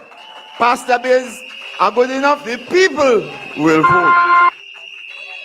And the PNM's walls of Jericho are good enough, the people will vote. But I still predict. And that on Monday, the people of Tobago, despite the billions the PNM, the people of Tobago will say to the PNM, you are fired for failure to reform the THA and deliver power to the people of Tobago. Like the biblical man with 10 talents, you are fired for wasting 21 years and $40 billion that we handed you to fix the very problem Rowley came to Mason Hall to complain about. I could tell you because I was there. The young people in the PDP were not there. I was there. I came here in 1997 to develop a plan for the Tobago economy to move forward. And the first thing I recognized was that Tobago is totally dependent on Trinidad after 130-something years. And I said to Ho Choi Charles, how much money you have? This is a big problem. How much money you have? We went to Pandey's government. I was there in the cabinet asking for money. They offer us $66 million. Coming through the gates of Whitehall, I said to Ho Choi, we have to go to court. You can't do nothing with this. In his wisdom, Ho Choi pick a fight. And we end up before the Dispute Resolution Commission and we won the money.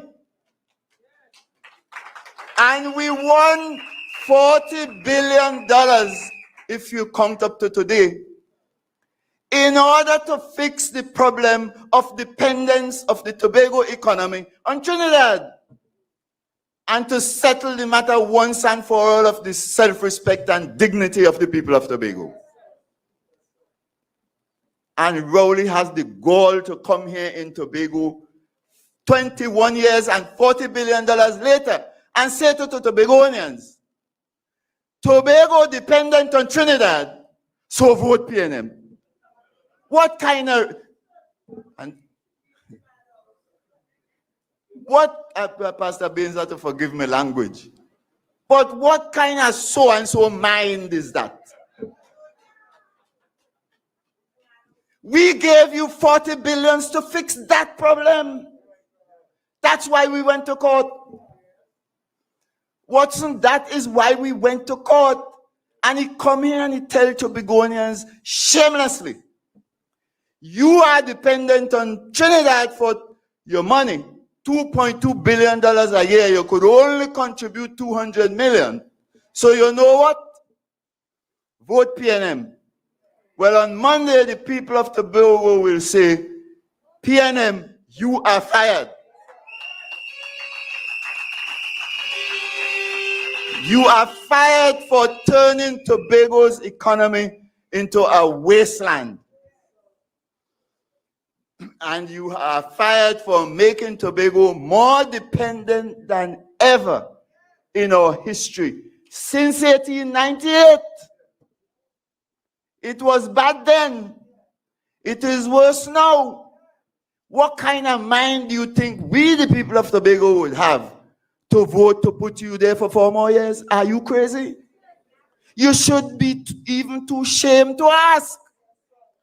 All the money they're spending, they should be ashamed. I tell you, as a fellow citizen here, the PNM should be ashamed of itself. Too ashamed to spend $500, much more $5 million. In 2001, we gave them 88,000 international visitor arrivals coming to Tobago. In 21 years, the PNM has driven away all of them. And they're coming to you thinking you're mad. Vote PNM. On Monday, we will respond to that. You are fired. You are fired for failing to develop good jobs in the private sector. That's why we went to court for the money.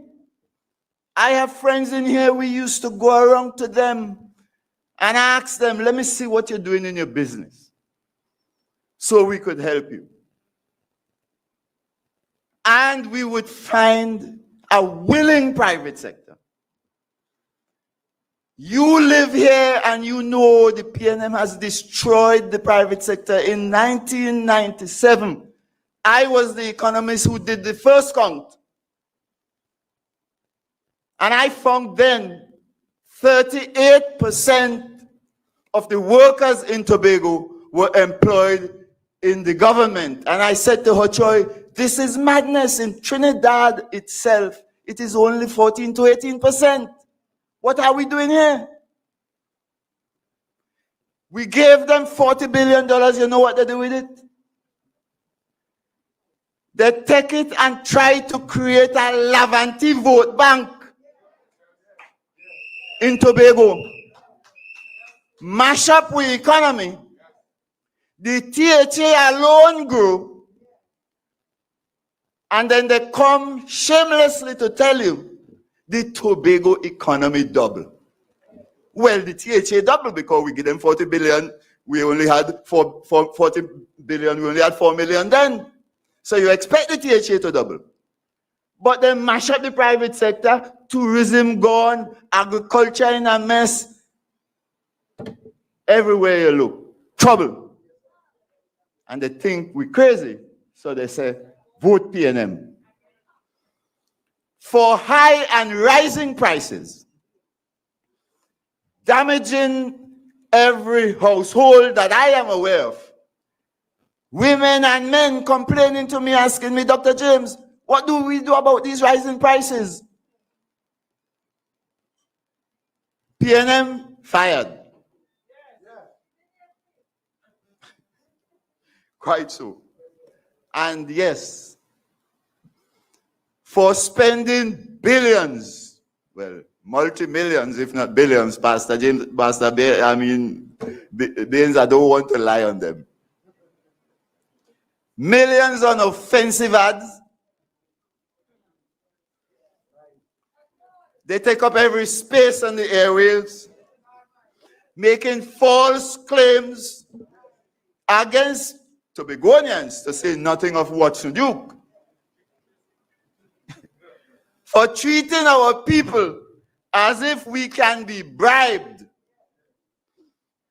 by food cards and hampers and $1 million gifts when it comes to looking after our interests as a people who want real progress. We want to be the fisherman taught to fish, not the fisherman you're handing a fish. They come with truckloads of fish. Somebody called me today and tell me, I hear they go in Charlottesville with 4 truckloads of fridge and stove and the empty courts and standards. Well, the friend said to me, well, if they come by me, I take in my fridge and stove, but that no mean my vote for them. For all of that, you are henceforth banished from power. And in the same spirit as Pastor Baines, I say to the PDP and the people of Tobago, because this is PNM versus Tobago, you have demonstrated, Watson, how to work with limited resources, like the biblical one-talent man. Remember him, Pastor Baines? The one-talent man taking 1 talent and turn it into billions. The 10-talent man taking billions and lost all of it. The people will say to you, Watson, come now and let us work together. Let us make a contract with our people for progress and change. So I am grateful to Watson for inviting me to lay out before the people of Tobago and the nation and the Caribbean the critical elements of that contract. Pastor Baines, you'll give me a few minutes to do it? I will call the contract, for want of a better word, the levy fix this contract. You agree with that? The levy fix this contract with the people of Tobago.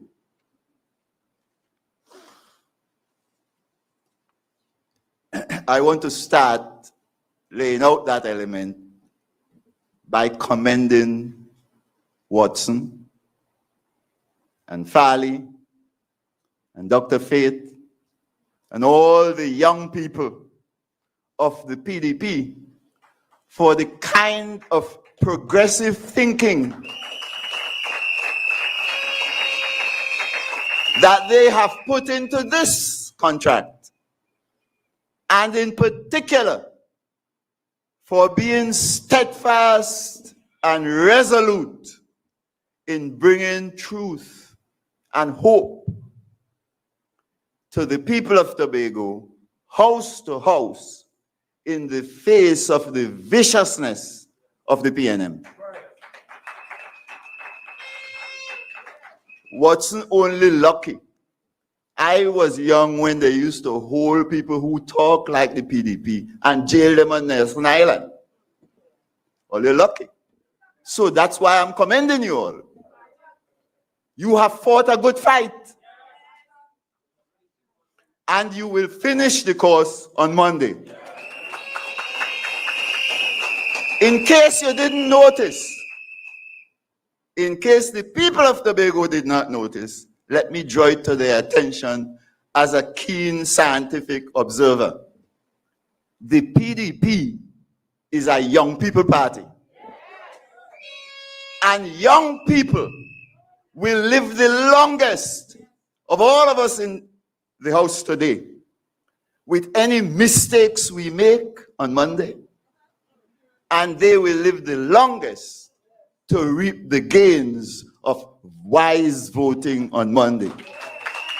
On Monday, you go to the polls courageously and take your destiny in your hands. Take your tanty and your nenen with you. I'm going to go with my dog and my cutlass. First on the agenda for the PDP and the people of Tobago in the future, inclusive representative government.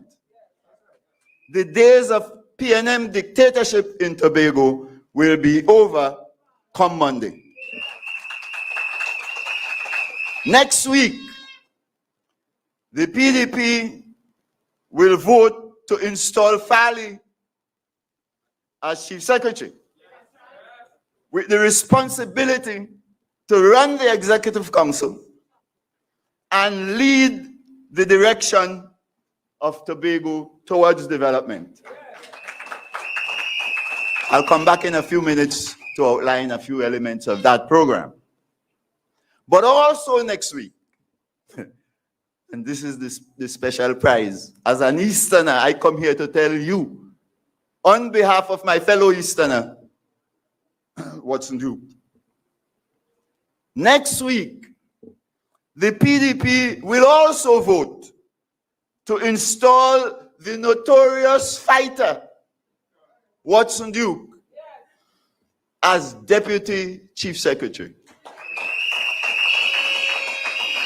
And he will have a special assignment, much as we proposed in January to the PNM. His job would be to lead the war for proper boundaries, equality of status, and self-determination for Tobago.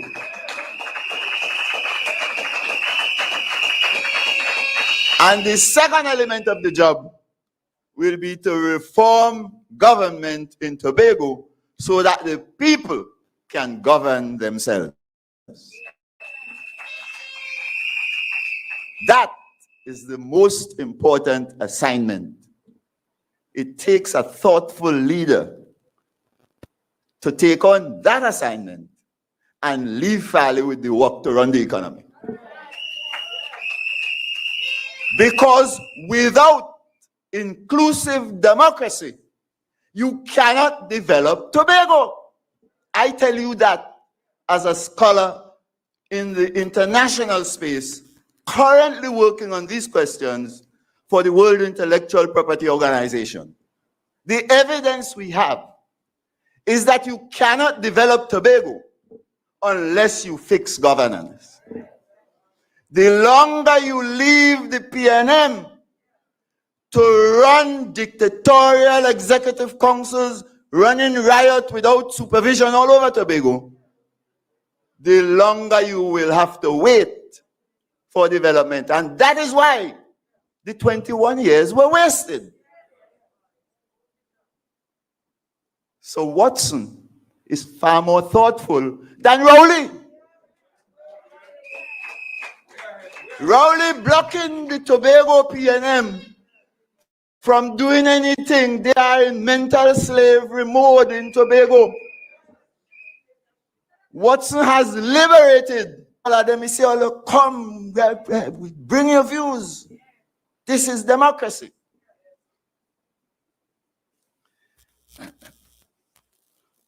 He knows that the role of the democratic process is critical. And so tonight, I want to bring you the 6 PDP principles of successful representative democracy to guide your vote on Monday and your decisions about where Tobago goes in the future. Principle 1, and in honor of my fellow Easterner, I will call it the Watson Duke principle of full inclusion. You want to know about inclusion? Ask Farley. And you'll hear in a minute. The principle is that opportunity has to be created for all the people of Tobago to get involved in shaping their own destiny. That's not nothing what the THA look like under PNM. And in this regard, I find that Watson Duke has led by example. I commend him. I do not crucify him. Democracy is tough business. All over the region, I tell people that. Fellow scholars, democracy is tough business. The people and the communities come to the process, Watson, with different views. You will have one view, Farley will have another. Everybody must still be able to participate without fear of victimization. You got differ. And you're not ready to hand in your resignation just because our next man ain't listening to you, Pastor Beans. All of the differences will have to be discussed, debated, and sorted out so we can all work together. I asked Watson myself, you know how scientists work. Me, I come here to talk to you tonight before I ask you. I said, Watson, this is what you believe? He said, yes, man. You know what's now with us talk. Differences must be settled in a spirit of inclusion, tolerance, and commitment to unity. I ask you to be thoughtful with me because you're taking on a big agenda. After centuries of slavery and mental slavery in particular, you have to be told now before you get involved in the business of the people's power, how you have to handle it. You must lead without being leader for life. Last year I told you all, some of the leaders, you have to take them out in the coffin. So you must also not be a cutthroat politician. That remind you of anybody? In other words, and I put it in Pastor Bain's language again, thou shalt not do unto others what Rowley and Tracy did to Kelvin Charles. Not say you hear me? What's principle number 2? Effective representation. Everybody who wins elections to represent the people of Tobago must know that elected representatives must go to the THA to represent the views of their constituents, not the views of the party. That's why we call you representatives. And that is because of that. Roxborough people keep voting Watson 3 times. Rowley and them call him all kind of things. Roxborough people say, we know him. We send him there. You disrespect me. You come again. We send him again. And you still come with this nonsense again. So you know better than the people of Roxborough. Well, on Monday, we're going to remind you who is boss. Elected representatives must put proper arrangements in place, Watson, to find out what their constituents want them to do and want them to say when they go to the THA. And that is what he has to fight for. That's why we can't afford to put him to be secretary or anything. Finance, this, that, the other. Agriculture and so on. Democracy is too important to the people of Tobago to put anybody but the leader of the gang in order to run that, fix that. Principle number 3, you have to get the villages fully involved. You cannot fix Tobago unless you get the village communities fully involved in the development process. You're talking about people-centered development. Government is not something for the old colonial building up in Scarborough. It has to be brought to every doorstep in Tobago. And what that means in practice is that every year, every village community must be assured that it would get its fair share of the resources of the people of Tobago to spend to fix its own community business.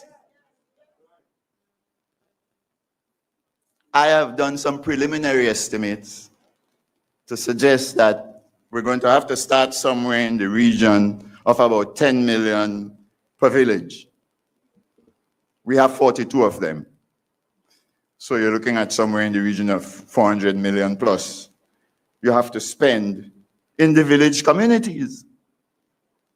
But they are the ones who know where the road is to fix, where the box drain now work, when children need extra lessons, when women don't have help in the family, when husbands not behaving themselves. It is the community that knows. They can't just wait for somebody in Scarborough to come and fix the business. They need their own budget. This is practiced all over the world. But under the PNM, you are too dumb to run your own affairs. Eric Williams called all that commerce. We're only following the same footsteps. And every villager must have the opportunity to participate in the process of shaping what will happen to that 10 million. All over the world where I work, we call it participatory budgeting.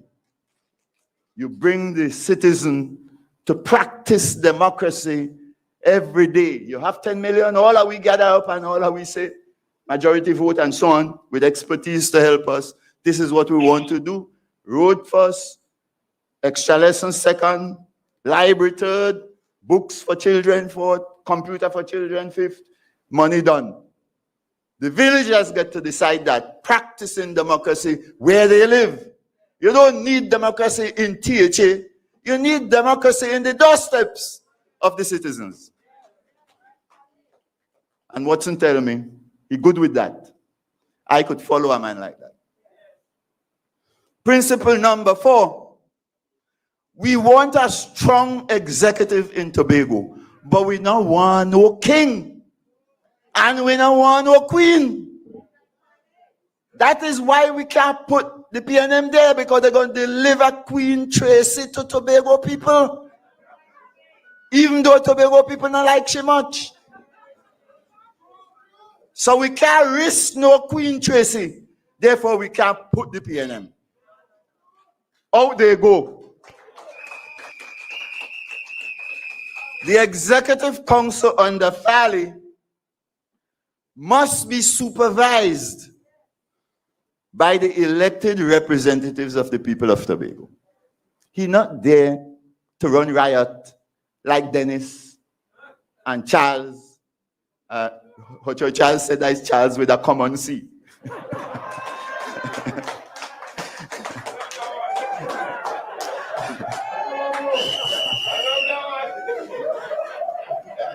And we must have oversight of every executive division. Where the zip line? These committees would make sure you answer. What has happened to our food cards?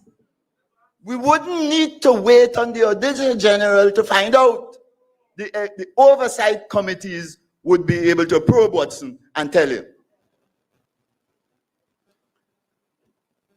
Government does fund some businesses. And if half the budget or more comes from government, they need to be overseen as well. Where is the capital of paradise? These oversight committees would be able to know, because they will have power to investigate. You know, when you talk about oversight, Watson, you don't mean call and ask question and then everybody go home and sleep.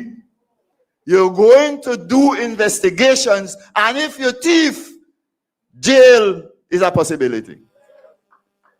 That is why they are so desperate, trying to avoid losing the elections, because they know that we will investigate them and hold them to account for the people's money.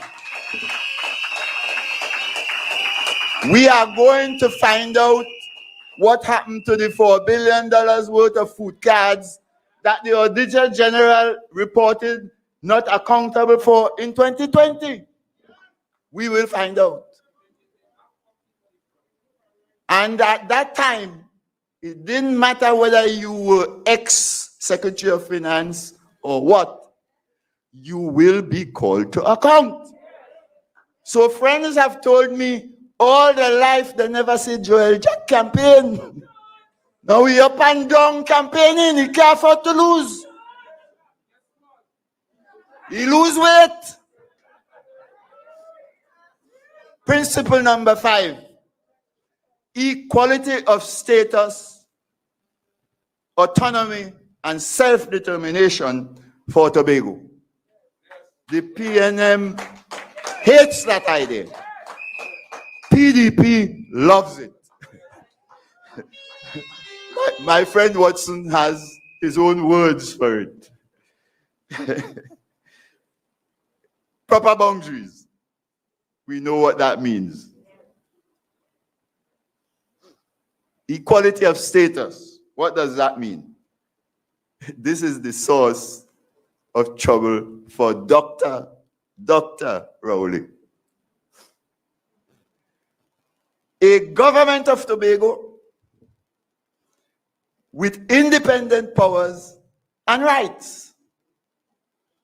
A government of Trinidad with independent powers and rights. And a government of Trinidad and Tobago, bringing them together in a federation. When Watson laid that out, Watson said independence for Tobago. I called Watson and said, what do you mean? He said, just what you're saying there. Rowley doesn't want to hear anything about that. The PNM has made it clear from day one. They want a federal system. And yet the people of Tobago back in 2015, told Orville London, this is the system we want. PNM don't want to hear nothing but that, because if you have federal systems, people go ask questions and you're going to have to account. And priority order of business as a result of that is that Watson will lead the fight in Trinidad to reject the PNM's 2 Tobago enslavement bills that they have in the parliament. And finally, principle number 6. Power to the people includes development of the private sector. That is a security guarantee against the tyranny of government. In the history of mankind, the enemy of the people is the executive. And you have experienced it here. If you give them a chance, they take your money and behave as though you are their slaves and they are your owners. The way you get away from that all over the world is you allow the private sector to emerge and create jobs so nobody has to go and beg no government for work. Because if you beg the government, they go give you food card and think you're sure you have to vote for them. So you put the private sector in good stead, and the private sector creates the good and the better jobs. And let me just tell you something, speaking as a professional myself. You cannot build a Tobago economy here unless it becomes an innovative, creative economy. What innovation and creation you're going to get in the THA? So when you cram everybody in there to work for you, 67% on the latest count I have, you guaranteed what Dr. Rita Pemberton calls a low productivity economy. They produce 48% of the output and employ 67% of the workers. That means low productivity guaranteed. You can't develop that way, so you will be in perpetual dependence on Trinidad forevermore. Amen. So we know that you have to create new and good jobs, mainly in the private sector.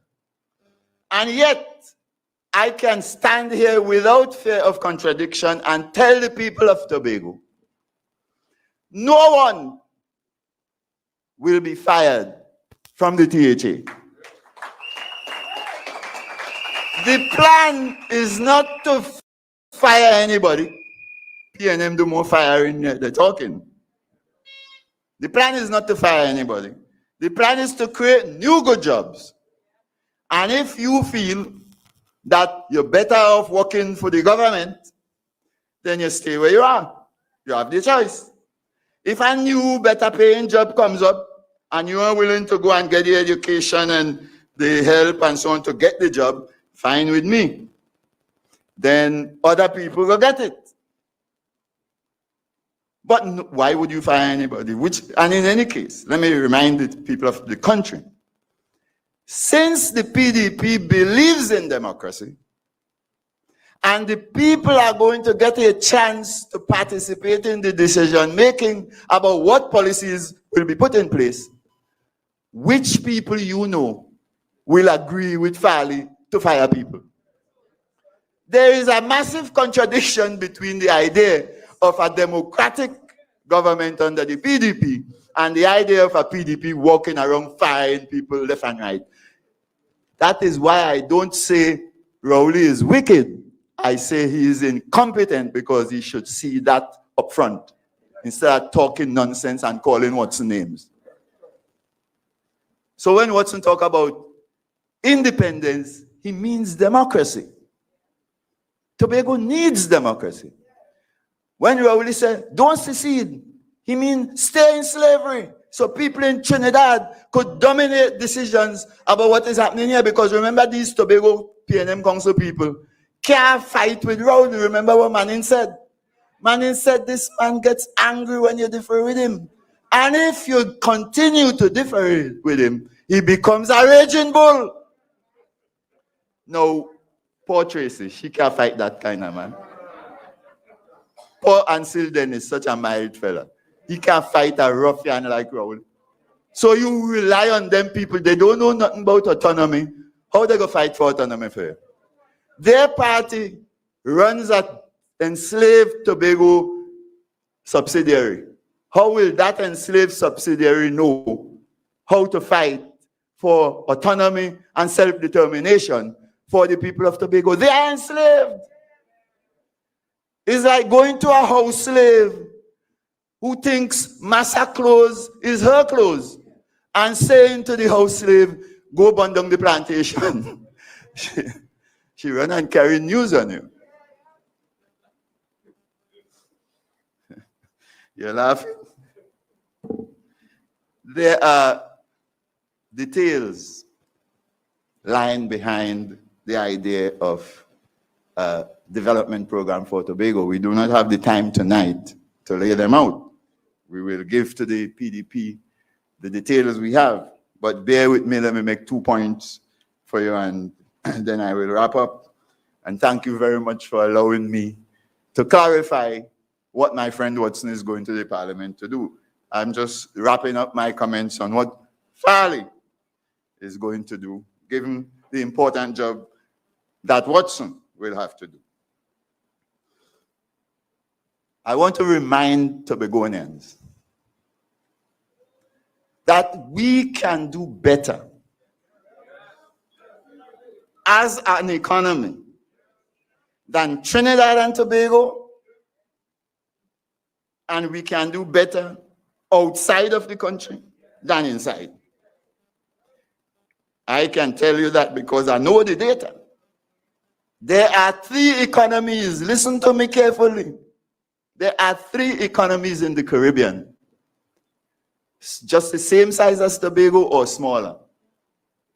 And they are all doing better than Trinidad and Tobago with all the oil and gas we have. Let me tell you. You have heard about St. Kitts Nevis? Well, under the PNM, every year for the last 9-10 years, every Tobago citizen has lost $1,000 worth of output. Take that from me as an economist, trusted economist, one of Tobago's senior scholars. $1,000 the PNM costs you, every citizen here in Tobago.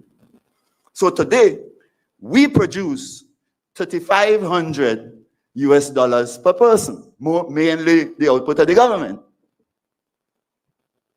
Now, Trinidad and Tobago produces $16,129. That is more than what, 4 times more than Tobago. But St. Kitts Nevis is smaller than Tobago, population and geography. And they produce 18,000, more than Trinidad and Tobago, and that's 5 times more than Tobago. St. Kitts Nevis per person every year. So that is evidence that if you follow the plan that Farley is going to be driving, we could do better, whether we're in the country or not. We don't need to be fooled by Rowley's loose talk. He may know geology, but he doesn't know economics. And you can't run the country properly if you don't know economics. Cayman Islands, same size like Tobago. They run the kind of system we are discussing here that we want to put in place as PDP. And they are running the kind of economy that the PDP is planning to put in place. They make $90,000 per person per year.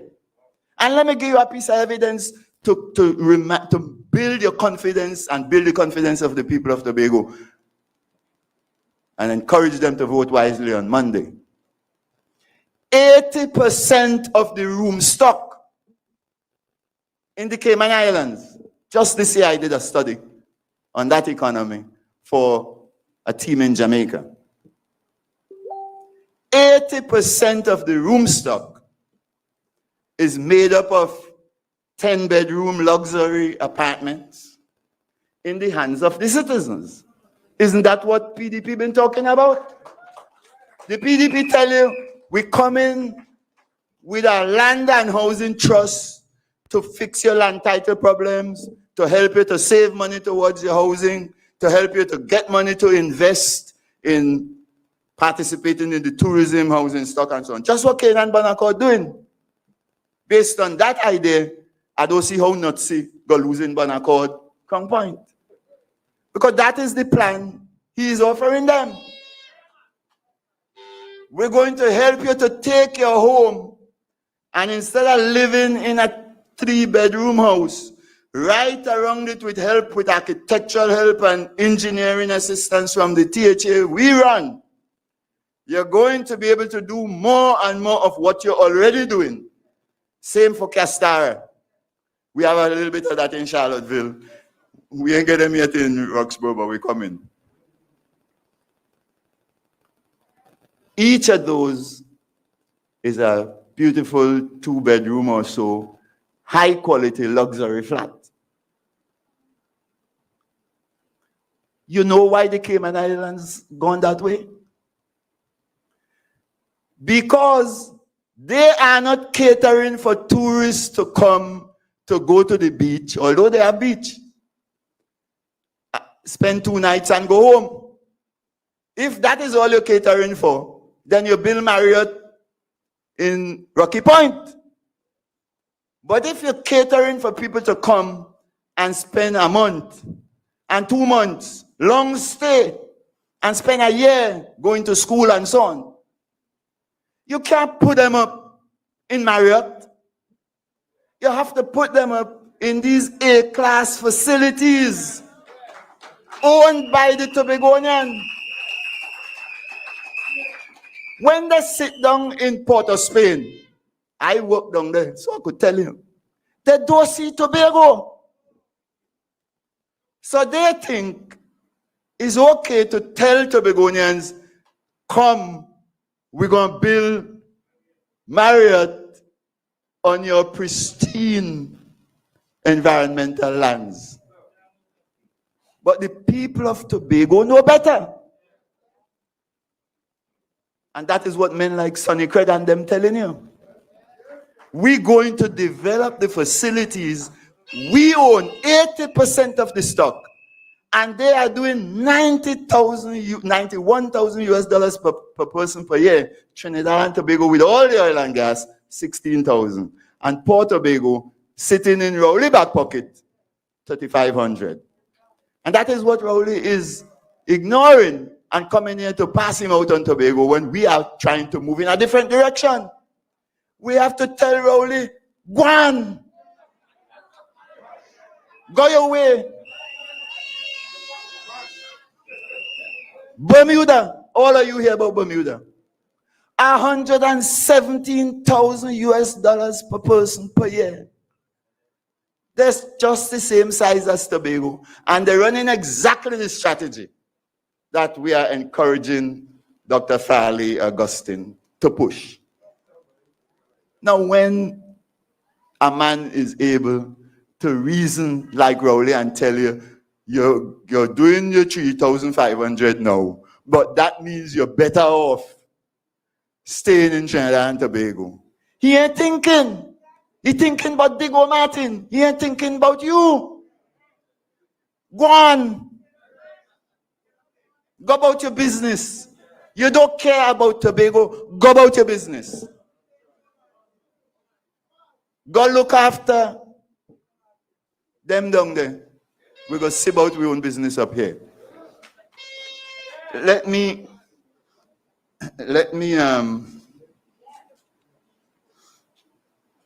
wrap up on these 2 thoughts. If we are going to put in place the program that Farley and his team have agreed to put in place, we're going to need two fundamental reforms to take place inside Tobago's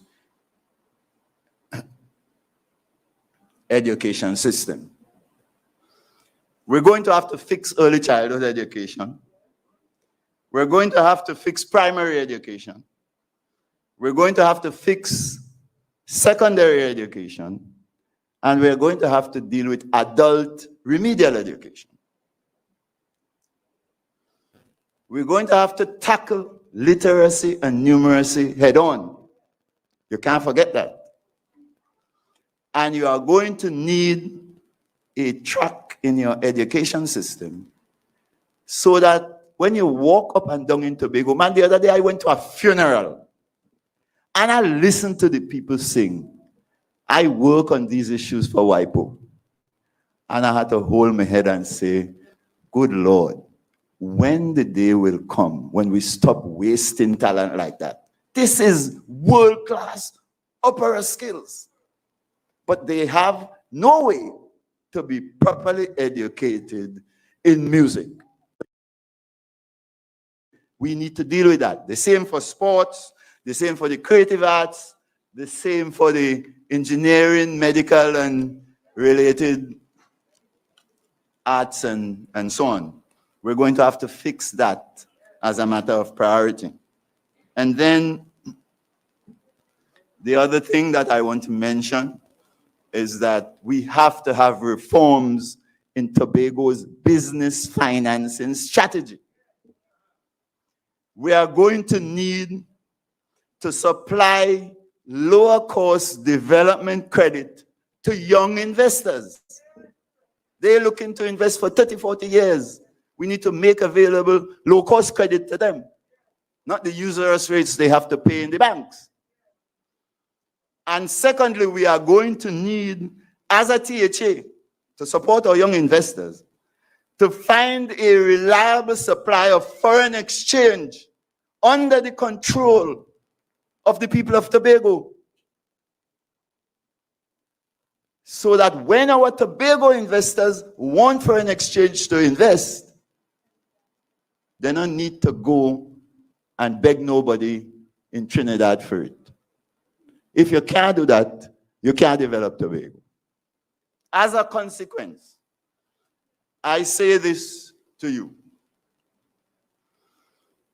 Let there be no doubt.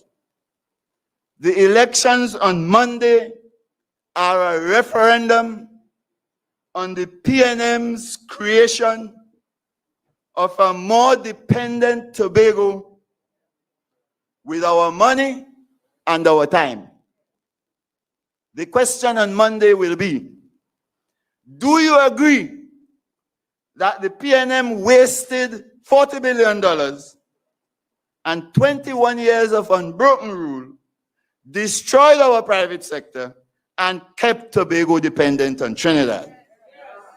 If your answer to that is yes, then fire them and put in the PDP as new managers. If your answer to that is no, then keep them and get ready to endure another long night of failed PNM policies and PNM victimization to boot. Because they know plenty of Tobagonians vote against them in January. And if you go and you venture to put them back there, they're going to search down every one of you and drive a dagger in your heart. I will go to the polls, especially Tracy. I will go to the polls on Monday. I will listen to the cry of our young people. I will vote to fire the PNM.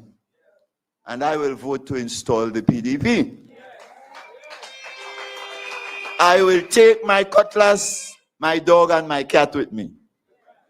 And we all will vote the same way.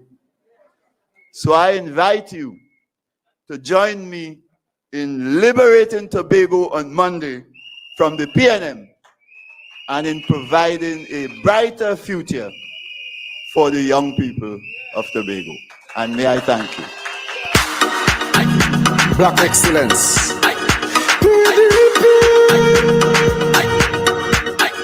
Born to win. When we touch the road, PDP in control. Black and proud, PDP in control. There you have it. A stirring, resounding message from Dr. Vanis James supporting the PDP. Tobago, got to do the right thing. So much to say, so little time to say it. But we thank him for his mind and for the inputs that he has made and helping us to understand the intricacies of this Tobago and Tobago's development. My brothers and sisters, tonight, as we said earlier, it's Roxborough Argyle. I correct myself now. Okay. In the spotlight. In the spotlight. I remember some years ago, I met Mr. Watson Solomon Duke at the airport. He was now starting. I had a semi-hit song at the time. And he said to me, you have to come and sing that song for me. I remember it vividly now. I never knew I would be here singing songs. But God moves in mysterious ways. People ask me, I remember Fazir Mohammed tried to ask me why I supporting Watson Duke. And you know, everybody asks that question as a pastor and all this monkeyness that they find themselves talking. But you see, I understand the revolution that Tobago is engaged in at this point. And there are times in history that God raised up certain individuals. I have never known God to use a perfect man yet. And I will go further to tell you, these people that are critical, all of them have cocoa in the sun, all of them. There's no perfect leader around this place. And so we embrace Mr. Watson Solomon Duke. I want you to stand to your feet tonight and help me welcome the political leader of the PDP. Roxborough Argyle is in the spotlight. Make some noise! Make some noise, man! Yes. In collaboration with Izzy. The technocrats are for you. We will fight for you. Awaiting the arrival of Mr. Watson Solomon Duke to take the podium. We're streaming live from Tobago on this last night before the very crucial election that is going to be held on the 6th of December. Awaiting Mr. Watson Solomon Duke. Ladies and gentlemen. And then let his people go. PDP Spartans. Face off with Pharaoh. We fight for a change. Tobago, we need a change. We're ready to fight on December 6th. Yeah. We fight for a change. Tobago, we... In the PDP, we don't stand on pomp and ceremony. We stand next to each other and we lock arms and we lock hearts. I just want to take time out tonight to just recognize a little Missy in the crowd. That's my wife, Kim, the Silver Duke. I tell you, I wouldn't have made it this far without this young lady's permission. Without this young lady's permission, folks. If you think I have belly, that little woman, her real belly. Royal belly she have. You know, she was the one who I had to say in 2015, I came home a day and I said, look, I'm going and run for elections in Tobago. She said, who are you? I said, me alone. I said, independent. She never said I was crazy. She never said I was in Trinidad. She never said don't leave. She never said, boy, stay in Trinidad and cool yourself. Eh? She never said that. She said, well, all right, go on. I came up. I fought as a true Spartan. We did well. That was September 2015. Thereafter, in December, we called a meeting, we registered the party. And we're just a party on paper. I called some people, I said, look, come up PSC, and they put a party in place. I said, what name? One man said seaweed. Men call all kind of things. Men call all kind of name. But after about 2 hours of deliberations, you know, we came up with the name Progressive Democratic Party. And then we check out and we said, nah, that name exists already. And someone came up with the thing, Patriot. It was a combination of persons suggesting names. And we eventually came up with a symbol, bamboo bullifay. And then we You're just rested listening for a to while. 95.9 You know, God has a WZYE, way of broadcasting from sending Newark, people New into the Jersey. We are world streaming live. to do things. The dream, the hope, the And we fight, don't know, PDP on but the road, history live from is Tobago. being created and being On stage written right in our now time. is the leader, Solomon There's a Watson Jr. reason why people like Vanessa James still around. Because we need people from that time to bridge this time. There's a reason why Stanley Baird is still around, while Jeff Davison, one of the oldest chief secretaries, well, the chairman of the House of Assembly, is still around. The reason why Hotre Charles, our first chief secretary, is still around. Some folks didn't make it. Some folks didn't make it. James Bigat, a man from the East, he fought. Yeah? He didn't make it.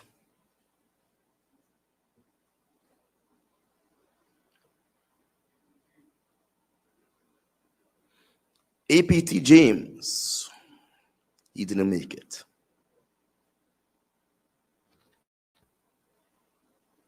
Ian Robinson, he didn't make it, folks. Hotre Charles is still alive, but he's not able.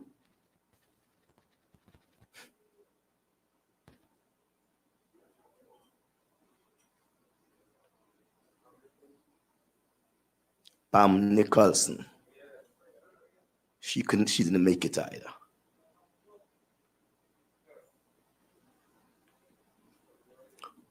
Dr. Winston Murray died with a dream, but he didn't make it, folks.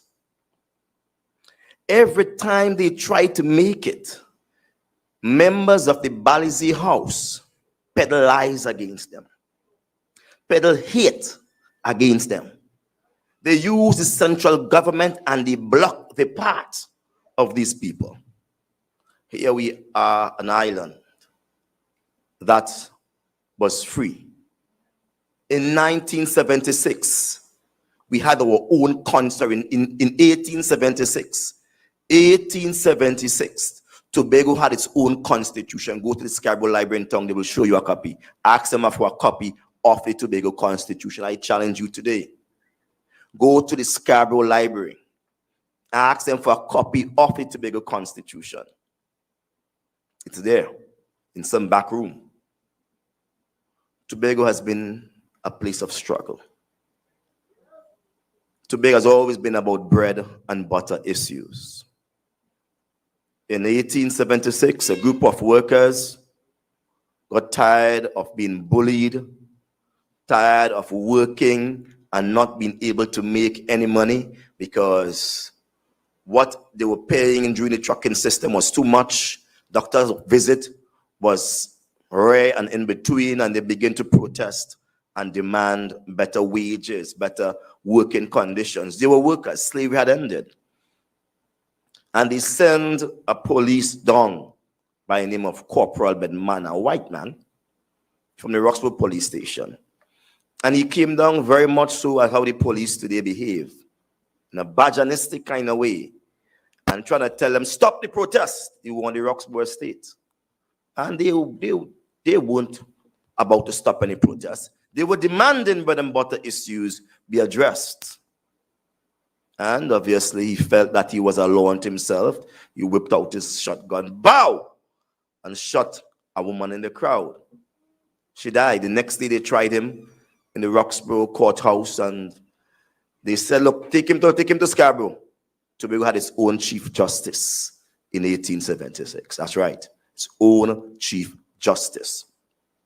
And while they were about to send him to Scarborough High Court, the crowd that gathered outside held him and they beat him. That was on May 1st.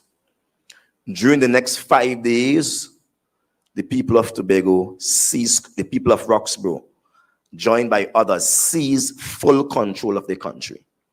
They were in full control of Tobago. It was like a mini Haiti. Study your history. You don't know your history. They seized control of the island. Nobody could have stopped them. They were in charge. And they had to send a ship from Tobago, go up to Grenada, come down to Barbados, where they got a British naval fleet to come.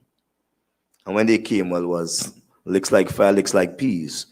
They killed some, they tried some, and they restored order back to the country. That was in May 1876. But around September, October, the Constitution of Tobago was repealed and Crown Colony rule took over. What Crown Colony rule simply means, for those who don't understand, is that the Queen herself was now fully in charge. Prior to that, under the Tobago Constitution, there were elected assemblymen, all right? And there was a Tobago House of Assembly where they participated. Many people don't know, but when Napoleon Bonaparte wanted to be ruler for life, he happened to be in charge of Tobago at that point in time. France was in charge of Tobago at that point in time. And he sent his governor here, and his governor put that decision to the Tobago House of Assembly, and they all voted for Napoleon to be governor for life. That is history. We partook in that decision. Tobago has its fair share of history. But what makes Tobago so beautiful? It changed hands 34 times. It was one of the early Caribbean countries that had its own form of government. Call it the old representative system, where they elect people. What made James Begat the first man to represent Tobago down in Trinidad after we were linked with Trinidad as a ward? He was appointed. What made him stood up and fight? He was a chemist, and they wanted him to come to Trinidad to do his exam, his license, his exam, and he said, no, I'm not coming. And he fought, and he was able to do his exams in Tobago. What made James Begat stood up and fight for education and different things, and hospital, etc., and water for Tobagonians? What made Dr. Winston Murray drop a flag in Plymouth? What made Robinson say attack with full force? What made Hochoy Charles, along with Vanus James, go to Trinidad and fight the dispute resolution for more money? What brought us into existence? The PDP tonight. Folks, there's a hope that burns in all of our hearts tonight.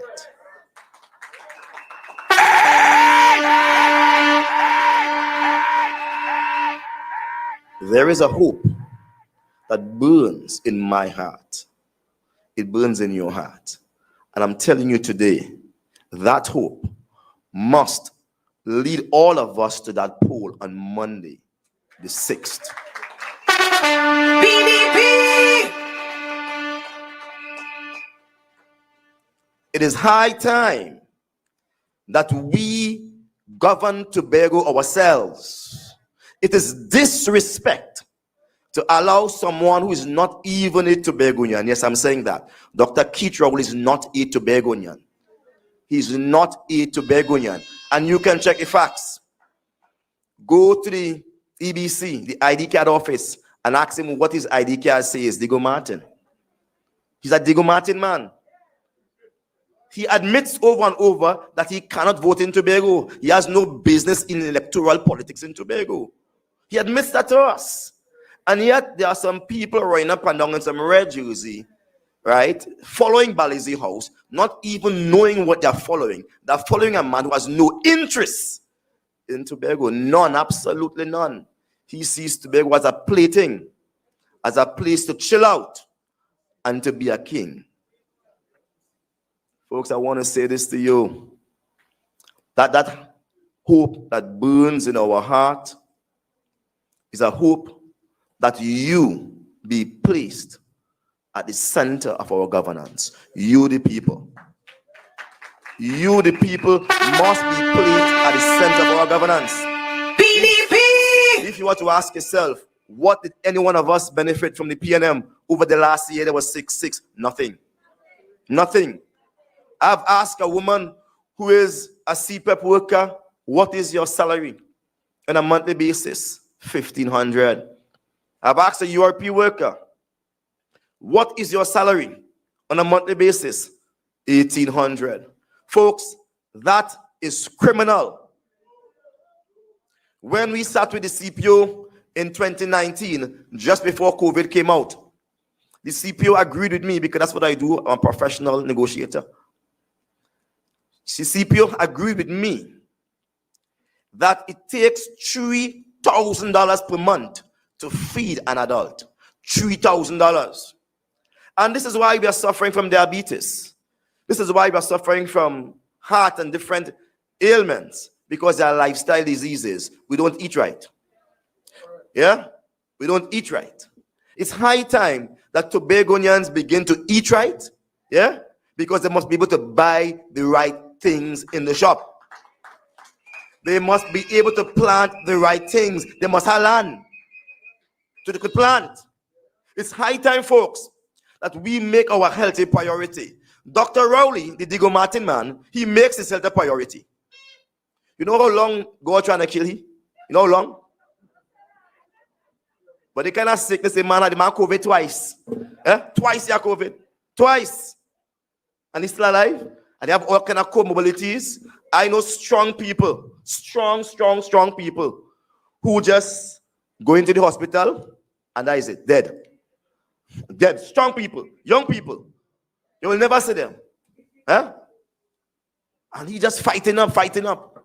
But I remember the scripture that says, he said, when the wicked flourish, God will cut them down like a bay tree. He will set their feet in slippery places. This man is a wicked man. I want you to understand that. And God is properly upset with him, but God ain't ready for him yet. Any man that upon taking office could say to the public, I don't want my money sleep out. I want my money in my pocket. But then comes to Tobago, where jobs are scarce and life is difficult, and fire about 1,000 workers because they were working under the Ministry of Tobago Development. That is not ordinary man. That's a wicked man. That's a wicked man. Mothers and daughters went home. And he turned around with his gang from Balizi House and telling Tobagonians, what's in Juga fire all year? How I could fire workers in this country. How I could fire workers. In 2010, I saved the jobs of 2,175 workers of Board of Inland Revenue. That's a fact. Go to the papers and you will see. I defended these workers' jobs against the PNM, against Patrick Manning. We stood up. We defended the workers of licensing office. We defended the workers of immigration when they wanted to create immigration authority. We defended the workers of forestry when they wanted to create forestry authority. We defended the workers throughout the entire country, folks. Even right now, they're trying to fire 5,000 workers in Wassa. We brought a man from England, a Queen's Counsel, the best in the entire world. Best in the entire world. We brought him down, cost a pound and a crown to defend the Wassa workers' jobs. That's what I'm about to do for my living. I defend workers' jobs. That thousands of workers who have been fired and one phone call they get back their job, folks. How could I want to fire Tobago people when all of us are one family? Make it worse, we are talking about bread and butter issues. How could we proclaim bread and butter issues and then come back and fire you? But it's wicked, this Digo Martin man, wicked. He's wicked. As one man said, he has a plastic in his heart. He'd have a real heart. He'd have a real heart, folks. You must identify the enemies of the people. Identify the enemies. Don't talk about him as if he's a good man. He's an evil man. All right? And he must know that we know he's an evil man. So Monday, when we go to the polls, it's a vote against the Balizi House. It's a vote against the Digo Martin man who called Rowley. It's a vote against his obstinacy. Built a house in Bremen, or Mesopotamia, if you want to call it right proper name, for $21 million. But the little child king telling you $20 million is too much to spend on giving workers a little something for the Christmas. Nothing for you. The child king just gave out something to build in Goodwood there, a stadium, a back-to-front stadium, a stadium that isn't directly in line with the wind and the rain. All right? $20 million. $20 million. Tracy is big enough indoor stadium in Bacolet there. And all I'm saying is steel. Steel, nothing else. Nothing else, steel. And money spent there, millions spent there. Folks, they are wasting the money, they are thieving the money out. And all they're telling you, what's not fairly thief, what's not fairly and good. If you give them this, you wouldn't get nothing. These elections are serious. James Bigard didn't make it. APT James didn't make it. Robinson didn't make it. Dr. Winston Murray didn't make it. We must ensure we make it.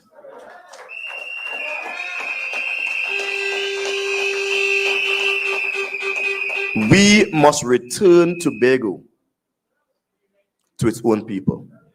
That's all Tobago wants from us. That's all we want. Let Tobago be run by Tobagonians with no strings or ties in Trinidad. Let Tobagonians be decided by, let our business be decided by you. Is that too much to ask? Tobago, I want to ask you tonight. Is it too much to ask you to run your own business? I want to put our Chief Secretary to be Fali Augustine on the spot. I want to put him on the spot. Because we do not promise you to be a kitty cat THA. We promise you to be your pit bull. Yeah? We promise to be your pit bull. We're going to fight for money for you. All right? We're going to fight for your rights. Right now, everything we have comes from Trinidad. Even our instructions, whether you could bathe in the sea or not, comes from Trinidad. At a very early o'clock, I will want to sit down with the newly appointed Chief Secretary, Fali Chavez Augustine, with the executive, and I will want to suggest to my executive team, let us put a motion to be discussed about reopening our beaches. Because we have a THA to govern Tobago, and that beach falls under Tobago, 6 miles of the beach. Am I right in that, Dr. James? And if 6 miles of it falls under Tobago, then we must explore what that means to us. And if we agree to make that the first policy, and we discuss that, and it is passed in the House of Assembly as a proper motion, as the case may be, then the next day I'll be the first to go and take a dive in the sea. I tell you that once it passed, and we want to see what they're going to do. PDP. We want to see what they're going to do, because they can't give us laws and take it back. If we have rights as the House of Assembly, we will explore all of it in our lifetime. That is what they fought for. And so tonight, as I leave the podium, I know Roxborough people want me to say something, but as a second tongue, you will gain the recognition you deserve, and you will gain the development that you deserve. As your ERA representative, I'm committed to creating a tongue as far as Kendall, right up to Dallaford. All that is the second tongue. Big tongue. Houses throughout the place, you know, make the thing big and nice. Big and nice. Big and nice. Over yourself. Lopside people, thank you very much. Remember, we have to vote for this on December 6th. We must vote for this. The dream, the hope, the fight.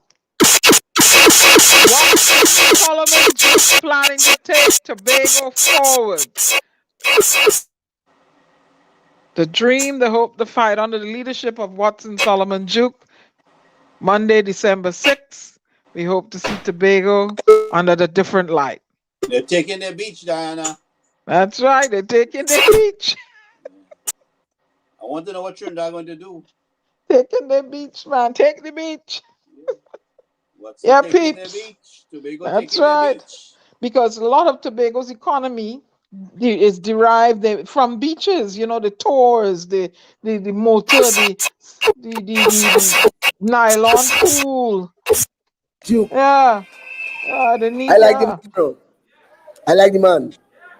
I like the man. You remember when they voted out Mr. Hotchoy Charles?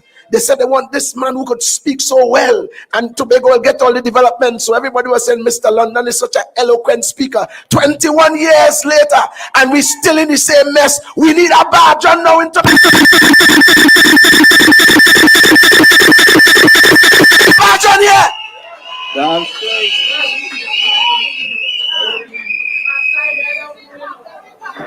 Beast mode activated, man.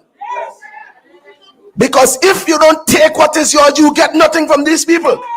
Monday, when we go, Monday's a badge on vote. We're going to vote on Monday. I said it's a badge on vote. PDP. All right.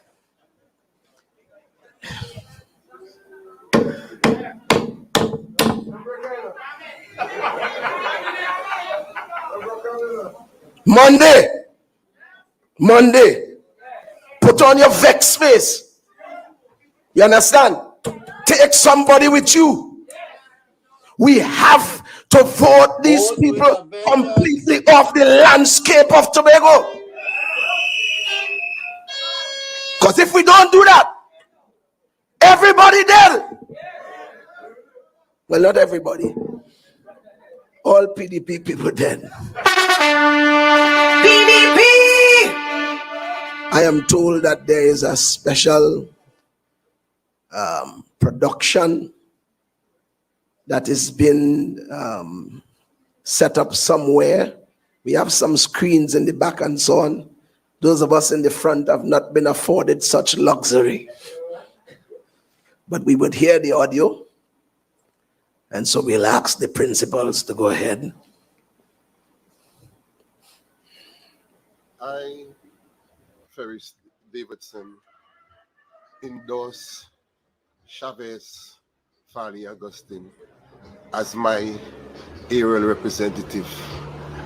And I know Chavez from a child growing up, and I recommend him as a good candidate, and not only a good candidate, but to the position that he's seeking to ella at this present time. He fits the position. He has the capability, he has the character, and everything that goes with it in order to be a representative, and not only a representative, our chief sec, he's a good one. He has what it takes. And I, Ferris Davidson, endorse him. And God blessings and prosperity upon him. This guy here is my second cousin, right? We grew together here and everything. And this guy here, I really interested in him to do something for this area because he had other preferences that he could have lived here and go to Jamaica, go anywhere and do what he had to do. But just because he loved Tobago and his village, he come back to Tobago to make things right for us here, I think. And for me, as a guy, he has real love because a lot of the kids here, even if he was not teaching, all of them was still flocking here, need the assistance, although he was not teaching. And that was very good. Most teachers wouldn't be doing them kind of things. He begged for a lot of kids to go back to school after sixth form and did not succeed in their academics, in their subjects and stuff like that. So I am very grateful for this guy here, that we here in this area here are supporting him 100%. I full support of Farley. Farley, a man from the yard. A man growing up always on the outside of the beat. Respect everybody, right? And we wish him all the best success. He had to get it. This is his time. He was grooming from small, 5-year-old come up to be a true leader, right? And I endorse everything about the man. All the lies, them go stop, right? You have to get there, right? And we love Farley. stay strong, be cool. Don't take all nose chopping from them. Just be cool and you'll get it. Right? Blessings. Good afternoon, ladies and gentlemen. My name is Fali Ion Augustine, better known as Junior, the father of the guy Chavez Augustine. Let me let people know this off the bat. Chavez is not the Venezuelan president. Chavez is the boxer, the conqueror. And I'm here to endorse Mr. Fali Chavez Augustine as Chief Secretary. From his father to Fali, I endorse him to be one of Tobago's bright leaders. And from my heart to my son's heart, love all the way 100%. There is nothing that nobody could come and say to put me against my son or my son against me. So for that, I give Tobago a gem of the Caribbean. It is a great pleasure to stand here openly and endorse Fali Chavez Augustine, the man that I love. You are kind, caring, selfless, hardworking, and determined to make Tobago the greatest little island on this planet. And for this, I support you. I stand firmly at your side as you take up the mantle to make Tobago that little great island. You may feel as though you are at a tough time in your life, but remember that the enemy always fights you hardest when God has a great thing in store for you. So please stand tall, square shoulders, head up. You got this. And remember that I love you.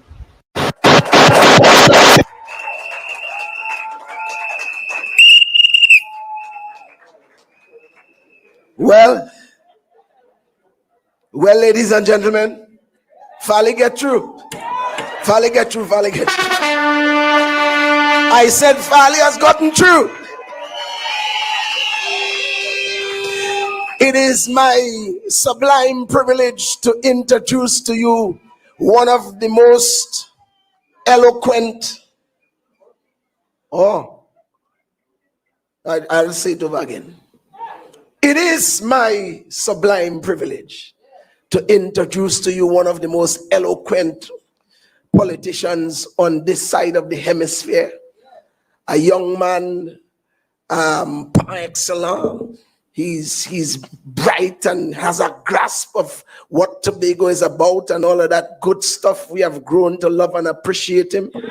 And you have seen the sentiments expressed. I've never been in a political meeting with such an endorsement before. But here in the PDP, we are always doing innovative things. Maybe that's why they hate us so much. But tonight, my brothers and sisters, would you put your hands or your feet together and help me welcome our Chief Secretary candidate, Brother Fali Chavez Augustine.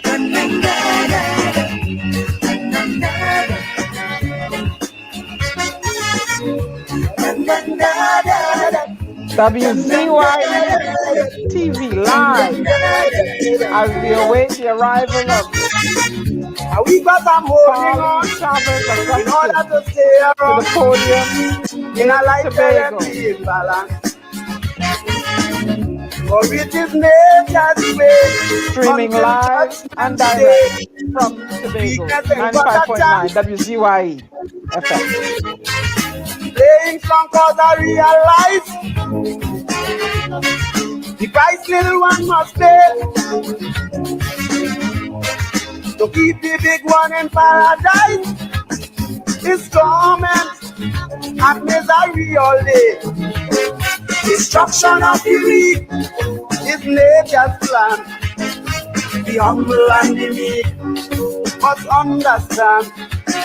This day of the strong man is the devil's heyday. So they will right the wrong when the master plays.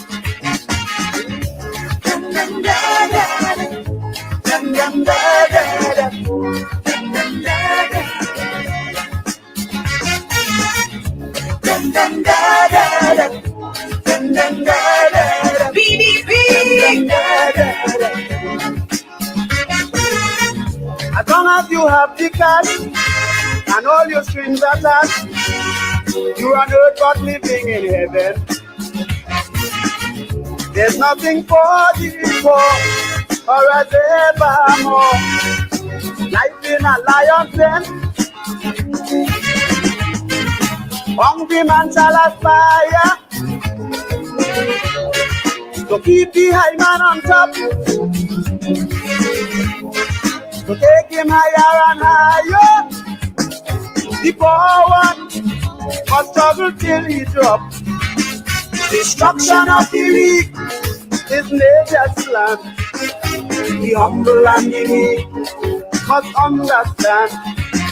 This day of the strong man is the devil's day. So they will bite the ground. PDP family! PDP family! Oh Lord! Tobago family! PDP! Let me hear it for Tobago! PDP! Come on, let Tobago hear your voice! Oh Lord!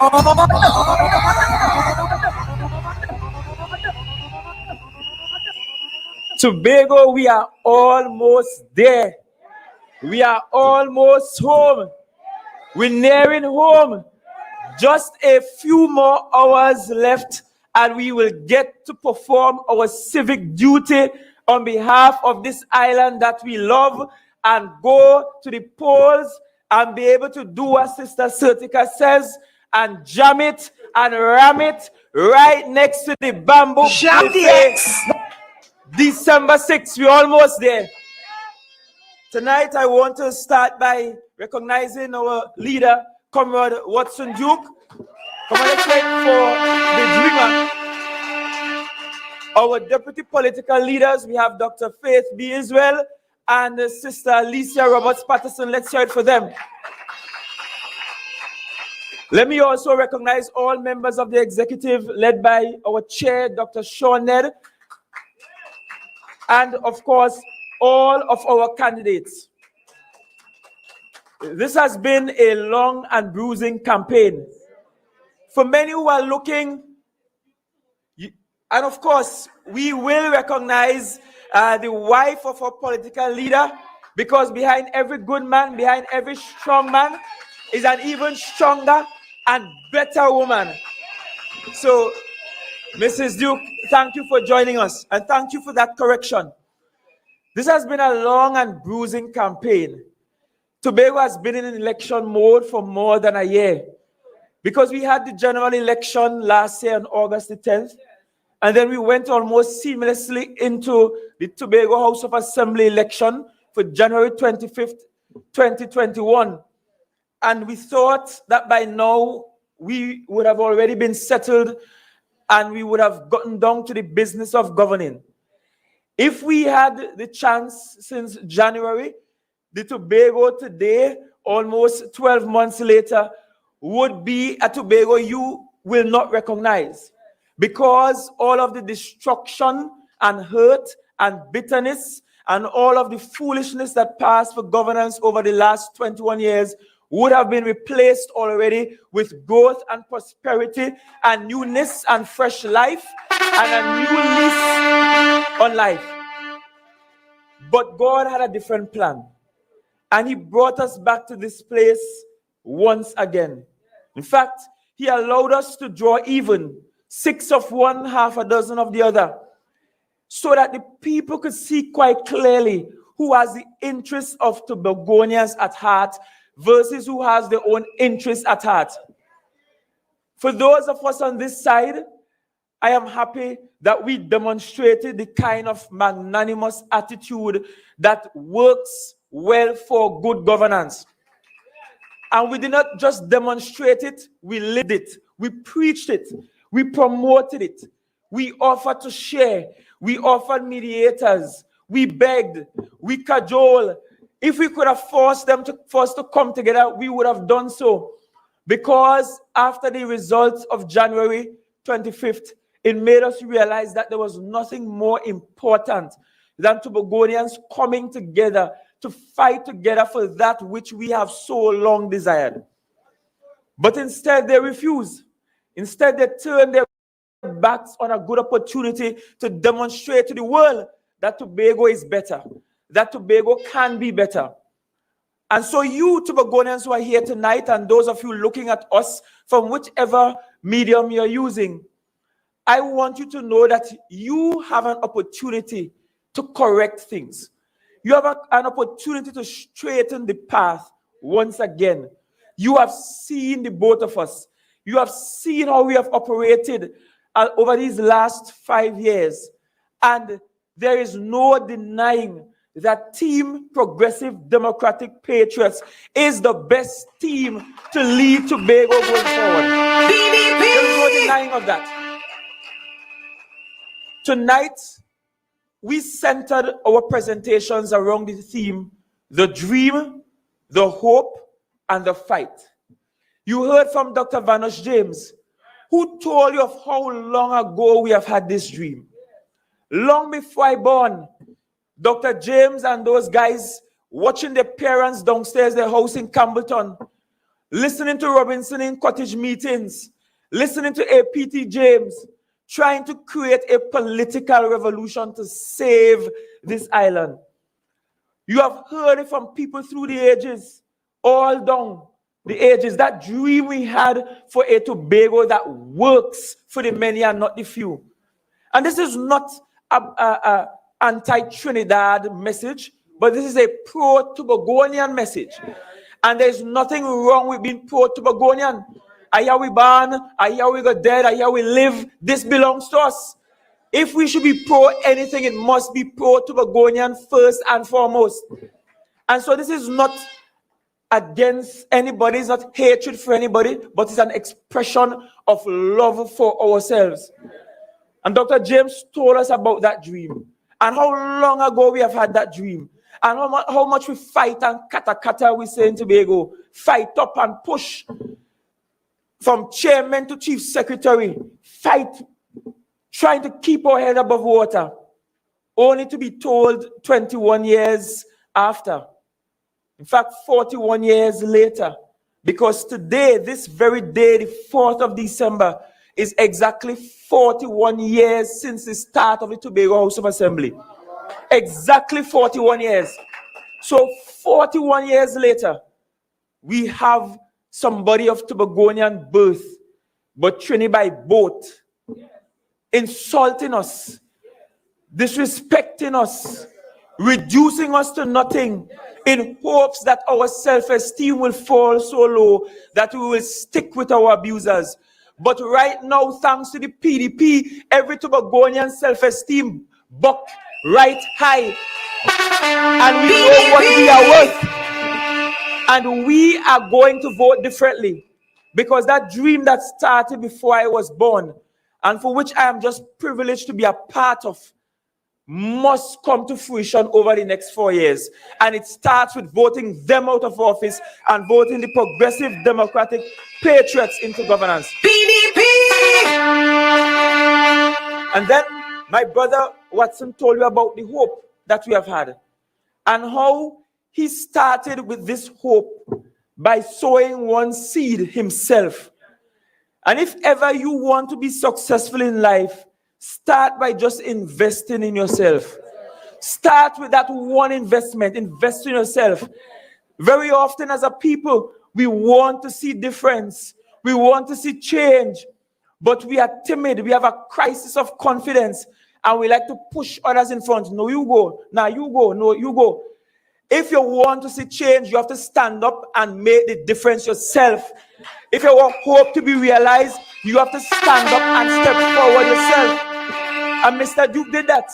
He did that. While if you interview some here and they're honest, they will tell you that he did that even while some of us snickered. He did that even while some of us did not understand the vision. He did that when we thought all hope is lost. PNM will just rule this place forever. But at last, we are here. You have heard about the dream. You have heard about the hope. And now you need to hear about the fight. Because you can't get any political revolution without a fight. And tonight, I'm not advocating that you use guns to fight. I'm not advocating that you bust a man's head to fight. I am advocating that you use your sheer intelligence and willpower to stand up and fight for this land that we love called Tobago. You have to stand up and fight for it. I taught in the classroom for 7 years. It feels like it felt as if I taught for longer than that. In fact, I was still teaching up to exam that went this year, teaching classes online. And I felt in my spirit that we are teaching these young people, pushing them out into the world and setting them up to fail, because the Tobago, which is their land of birth, is not properly poised to receive them and properly poised for them to establish themselves and live out their dreams on this island. And that's why so many of our young people are migrating. It's not because they hate here. You think people hate getting up to the cockscrew on morning? You think we hate getting up and when I look outside, I see the beautiful sunrise behind Little Tobago? Do you think we actually hate the lifestyle in Tobago? What we hate is how PNM has reduced Tobago to almost nothing. And that's why we have to fight in this election. Because a lot of us here, we don't all on our way to our graves. We don't live with dreams already. Plenty of us here, careers have already been expended. But there comes a generation who is depending on us on Monday morning to go and make the right decision.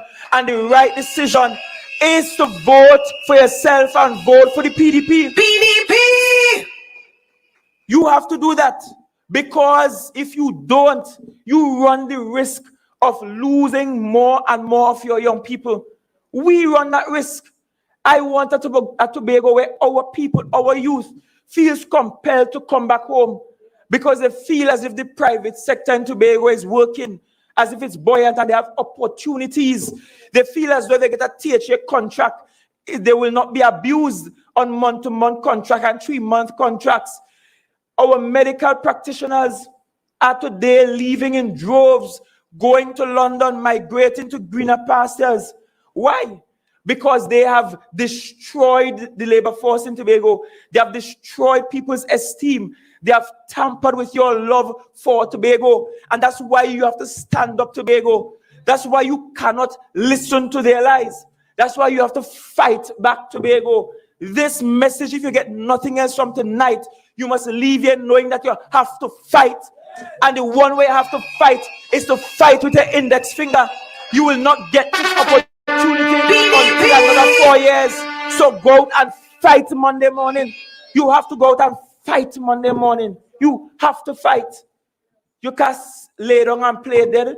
You lay down and play dead for 21 years. We'll catch the cobona and let me kill the damn cobona and get rid of the cobbles from Tobago and begin to rebuild this place. You have to fight with the index finger. PDP! You have to fight with the index finger.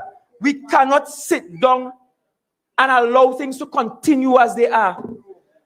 They told us at least 3 critical lies this election out of the many, because they spend multiple millions of dollars on ads all over. And I'm being told that those ads are being paid for by contractors who they're contracting in this election season and forcing the contractors to give them back money by paying for ads all over the place. If that isn't a recipe for corruption, I don't know what is. You're giving out contracts and demanding from contractors that they pay millions of dollars in ads for you. And they spend their time like never before seen. A patchwork of songs, cutting clips from here, cutting clips from there, unrelated, but bringing them together in Trumpian style to create a narrative that is false, that is slanderous. But they don't care because their desperation to strangle you to death is so high that they will pay any price just to kill you off. If that isn't wickedness, I don't know what is. And why they found millions to pay for ads, they could not find a penny to give you a loaf of bread during COVID. At least PDP was able to give you more than a half a loaf. You have to understand that their care is not about you. Their care is about their party more than themselves. And then these house slaves in Tobago who are willing to sell you out to their masters in Trinidad don't care about you, because when they talk about greatness, they never talk about making any island great. And that's why I tell you every night that we can make Tobago the greatest little island on the planet. Because no party is supposed to be greater than the island. None. Not even the PDP. The island is what's supposed to be great. But they told 3 critical lies that I must address. And I'm addressing it immediately. Pre-becoming your chief secretary as of Monday, the 6th of December. PDP! Yeah! Lie number 1 they have told you is that you will lose services when you vote for the PDP. You have no service to lose when they vote for the PDP. In fact, the PDP is about providing service more than anybody else, to the point that they also accuses us of wanting to spend out money on you, give away money to you, promoting laziness. They try to accuse us of that. But you will not lose any services. You will not lose your jobs. You will not lose to take back a hamper from you that they give you. Nobody coming to take away a contract that you're already doing. Because we have been saying from this platform, this is about Tobago. And we understand that some of you will break stick in your ears and still vote for them. But at the end of the day, when we win, we take off this black, green, and white and put on our Tobagonian robes, because that is most critical. So you have no service to lose. You have nothing to lose. In fact, you have more to gain. And I will tell you in a short while how you will gain more. They say you will lose money. Well, the Prime Minister himself said that. He hinted at that somehow if you voted or if you vote for PDP because he suspects they don't lose already, that he will refuse to give us the monies that we are entitled to by law. Well, I want to say to you, Dr. Rowley, tonight, with all due respect, you play mad and then give away money when we win the election. And you're going to sing.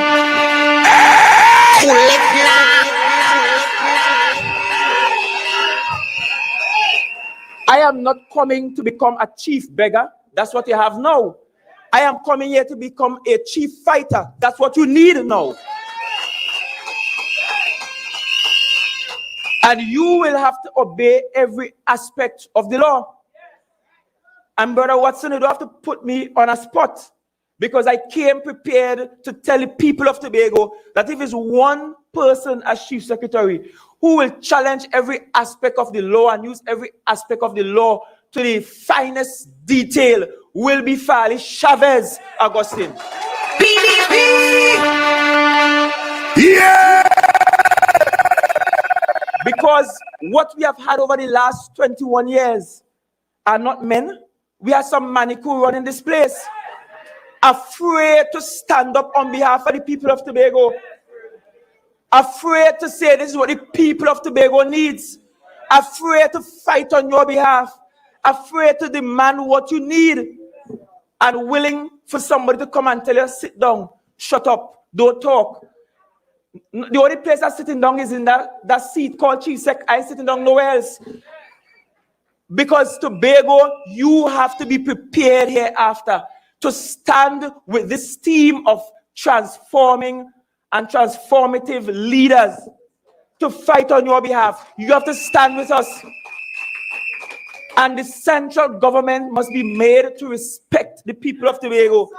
Because it's not just disrespecting the THA or the office of a chief sec, it is disrespecting an entire island. They're disrespectful, according to my sister from Roxborough. PNM disrespectful. And that's why we say, PNM disrespectful! PNM disrespectful! So I assure you, you have no monies to lose. And Dr. James helped us lay out quite clearly the pathway we are going to take to ensuring that we earn our keeps and earn more. In fact, night after night, we went through sector after sector, telling you that we're not just depending on subventions from Trinidad, but we actually want to build out an economy that works. I have told you from this platform before that if we have an economy that works, Trinidad and Tobago will not have a forex problem, because all the tourists will come here and we'll have enough Yankee dollars to service all the business sector who cry now because they can't find Yankee dollar to pay for their goods and services. That is what will happen when you vote for the PDP. So you will not lose money. And the third, and perhaps the biggest lie they tell, is that when you vote for the PDP, not if, but when you vote for the PDP, that somehow, magically, the PDP will secede, Tobago will secede. Now think about it logically. If Tobago had the power to secede just so, you don't think we would have just take away autonomy and go away a long time? You think we'd be begging and sitting down and writing all kind of amendments to the Tobago bill to send down to Trinidad? You think we'd be wasting time fighting up with Alwari and those idiots there, trying to fight for what is rightfully ours? PDP!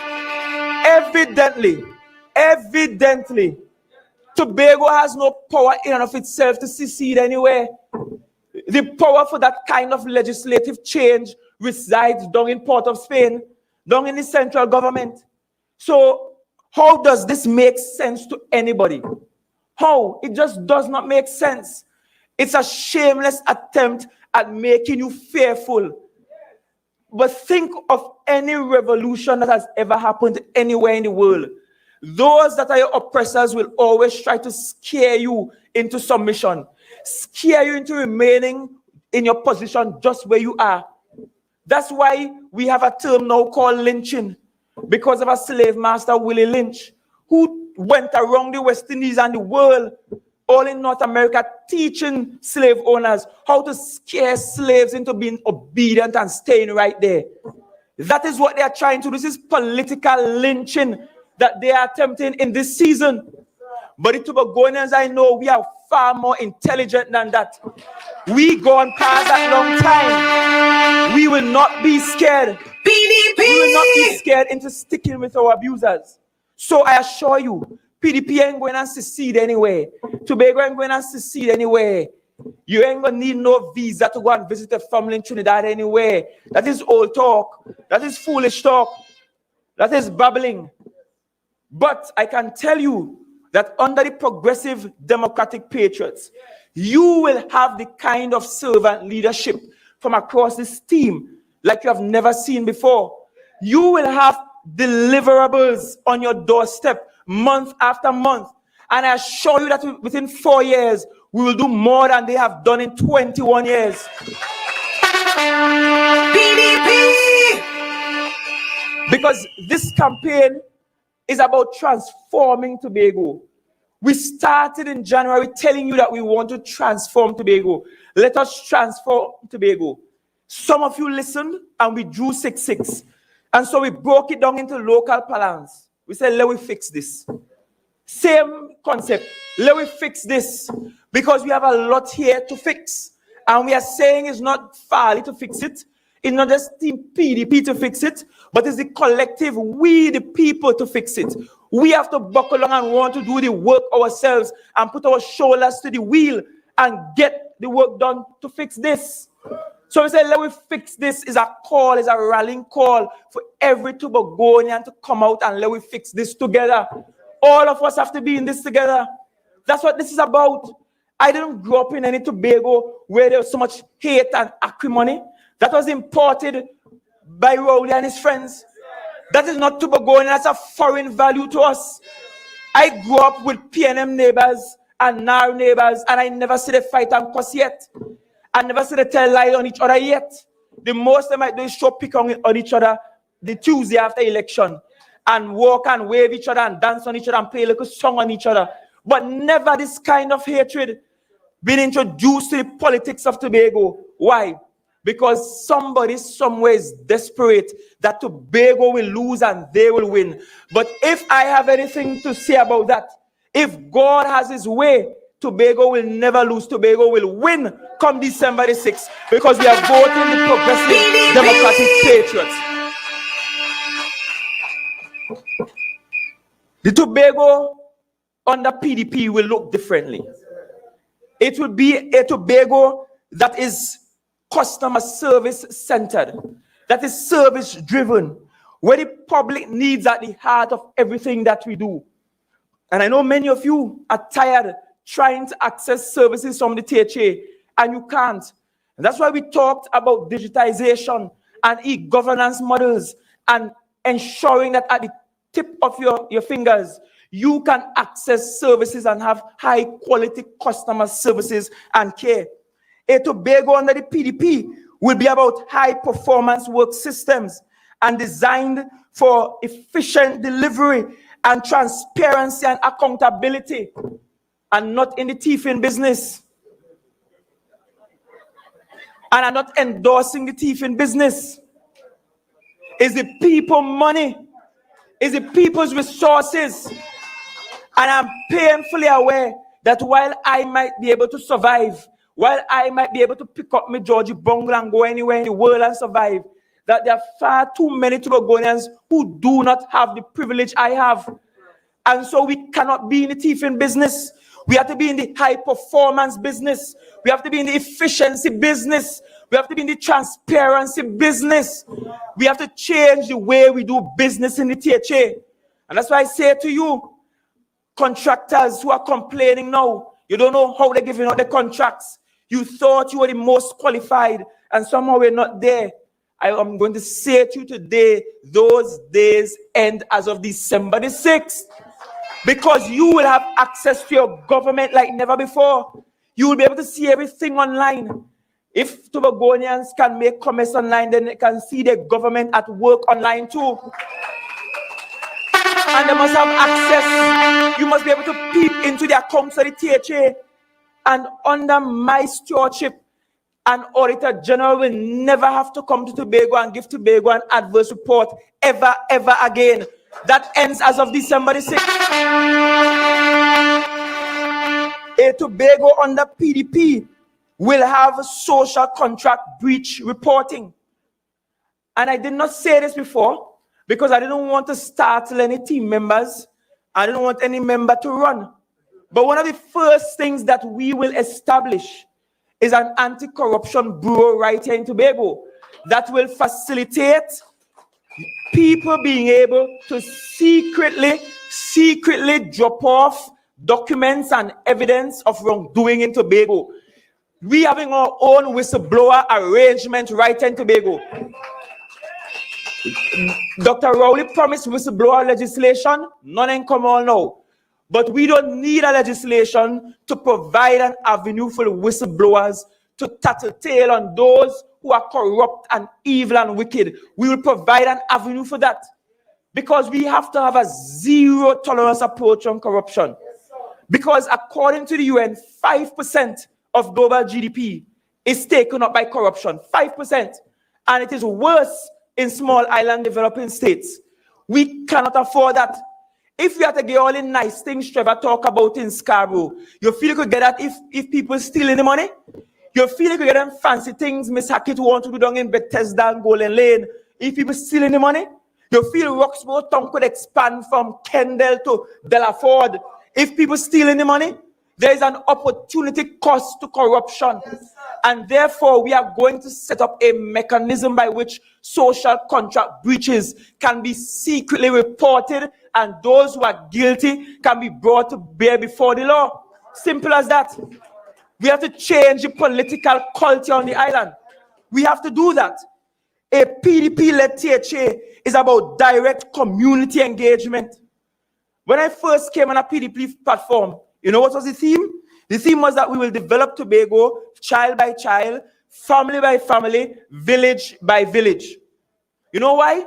Because it has always been our mantra that real development can only happen from the bottom up, from within our local communities.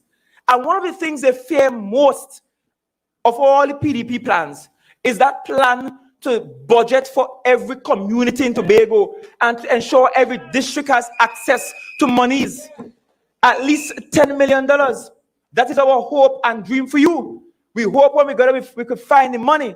But our hope is that we have to get to a place where at least 10 million is available to our communities to do what they need. Because this democracy is not about putting people to sit down and ride in Prado and sit down in big office in town. It's about empowering yourself. You are voting for us to empower yourself. You have to do some of the work too. And we don't have all the knowledge and ideas among us 15. We expect that you people have some ideas about how you want to develop and grow, what you want to do in your community. And what that will also do is that it will change the priorities of the THA. 41 billion spent. Well, about 41 billion. Because the rate at which they go over the last 10 to 11 months since election, they spent almost another billion on the 40. So 41 billion spent. Walk around your community. Walk around your village. How can we have... You are listening to WZYE 95.9 FM, broadcasting from Newark, New Jersey, as we listen to Mr. Farley Chavez Augustine put his case to the Tobagonians as to why they should choose PDP to be the leader of the THA on the Monday, December 6th elections. Let's continue listening in, listeners. And what that also means, that peradventure, perchance, one of them scrape through and win a little seat, they too will have access to funding. So the days when only the winners get everything must come to an end. It is not a winners take all system. It must be an all must win system. And so you in your local community, regardless of which party you vote for, must have access. You must determine the development trajectory of your community. And so a PDP-led THA will be big on direct community engagement. Look at how we just operate already. Mr. Duke always up and down. So I say, oh gosh, our next live again. Mr. Duke in some place in Roxbury on a beach, he all over. Look at Miss Sackett. Every Monday morning, she on that tent, pitching a tent here, there, everywhere. They give her office to sit down in and she pitching tent like a nomad. Because we are about direct community service. My opponent taught me and criticized me for being in every funeral and wake and every christening and everything. But I don't know anything else but community service. And that is what we need from our leaders and leadership, community service.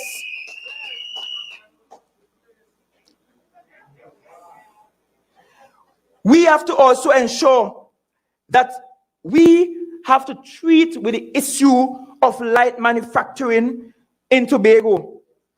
We have to diversify our economy. Our tourism has failed, and I'm not saying we should rubbish tourism because we do have a competitive advantage there, but we're not doing the thing properly. They know what to do, and if you don't understand it, they can't cross it. They don't understand what they ought to be doing. They don't understand that tourism works well in clusters. They don't understand that for tourism to work, you have to have something besides sun, sand, and sea to go with it. And you have to have something besides looking pretty in a road show out in Berlin. You have to offer something more than that, something sustainable. Where is our connectivity between tourism and education? Where is our connectivity between tourism and healthcare? Where is our connectivity between tourism and community development? There is a reason why I have met people in Castara who are there for 15 years straight. Who does vacation the same place for 15 years every year, consecutively? The only time that happens is because they get a real community experience. The visitor starts to feel as though he lives there too. He could come on the beach. He could line with the locals, roast some fish, go catch some fish out in the sea. Maybe smoke a little weed too. Relax, chill, enjoy reggae music. Enjoy some soca, bonfire on a Thursday night. Sleep downstairs at old lady house. She give him some cocoa tea in the morning. Because for them, that kind of tourism works. And if we're talking about community development, we have to go to that extent.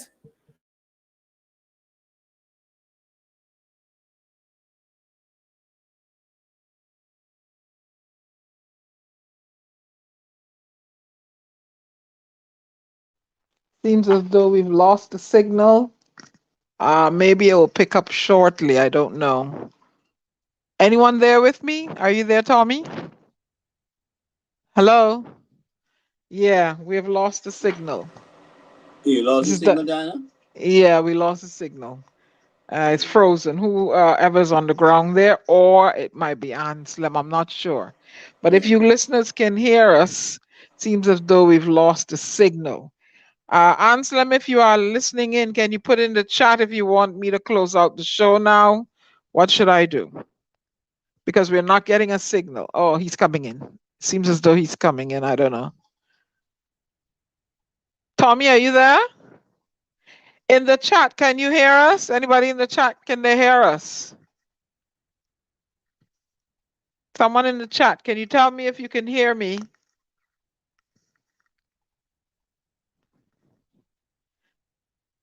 No audio. They're saying no audio. They're not hearing us. So that means the signal is lost. But if they're saying no audio, can you hear me or you're not hearing? Cindy, you can hear me, but there's nothing coming through the show. Yeah, the signal is lost. Gary, talk. See if you can hear Gary. Good night, everyone. How are you enjoying the program so far? Are you guys hearing Gary? Tell me yes, G. Yes for G. You can hear me, Diana and Gary. Can you hear yes? Can you hear D and G? Tommy, are you in the background? Yes, they're hearing us both. So I guess we will have to continue, Gary. Woo! What fire tonight, Gary? So, Diana, let's light them up. Chavez, boy. Chavez, boy. Very impressed. Very impressed. Yeah, boy. He didn't get that middle name for no joke, you know. You know what I mean? He come out fighting, man. He said, yeah, I am really proud of him. Yeah, boy. He said, he go, what? He go kill Kobo. Somebody said they go kill Kobo and make barbecue Kobo. Now you know who that is, Richard Ramroop. But let me start by greeting all you people in the chat who I have not greeted before. We appreciate you hanging in there with us. Something new we tried, and it worked out well. I am carrying it here, myself and Gary. The Flash, he must be doing a jog from Queens back to Jersey. So let's see how long it's gonna take him to get there. But go ahead, Gary. It's been an excellent program, you know. I'm really happy to see. I'm really happy to see the kickoff. By the way, guys, I just want to remind you to vote for Janine Brandt in Puerto Rico, representing Trinidad and Tobago in the Miss World. They have to download an app. Tell them about the app. Download Mobster, and you have to vote for her to give her that support. Diana, can you be there for a second there? Yeah, I shared it in my Here We're Going On.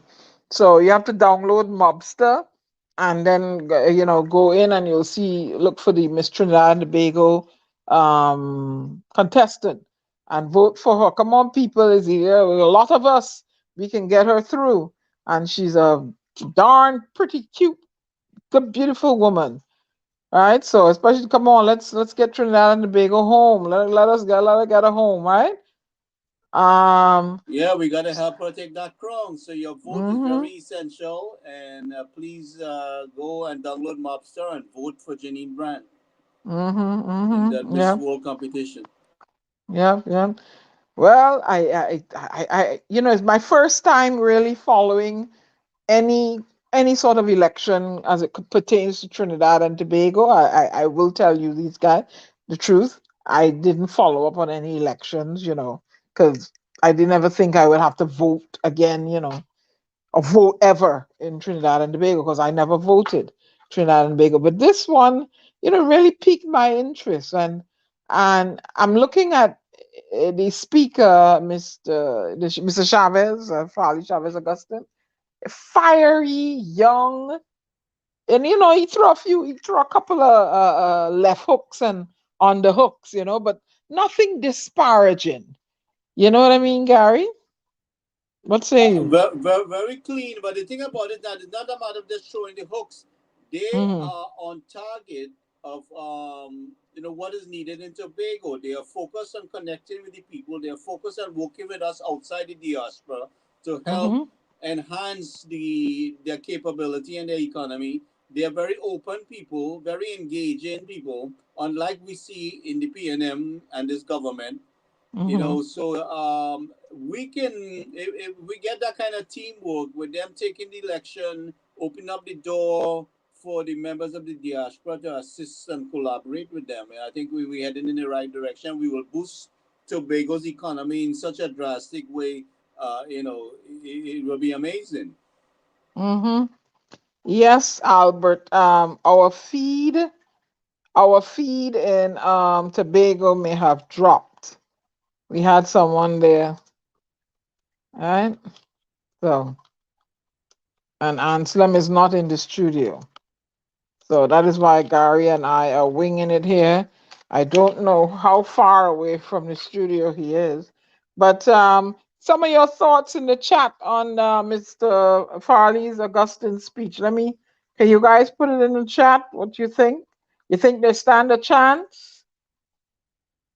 Some of you put it in the chat there. Let me see now. Well, What I'm you think? suggesting call up your friends in Tobago and get out the vote. Work the phones. Do like how I do it here for Trinidad and Tobago. When I tell people to get out, get on the phone, reach out to your family in Trinidad. I'm telling you, reach out to your friends in Tobago, all your contacts, and ask them to vote for PDP. And let's, try to get something off the ground there.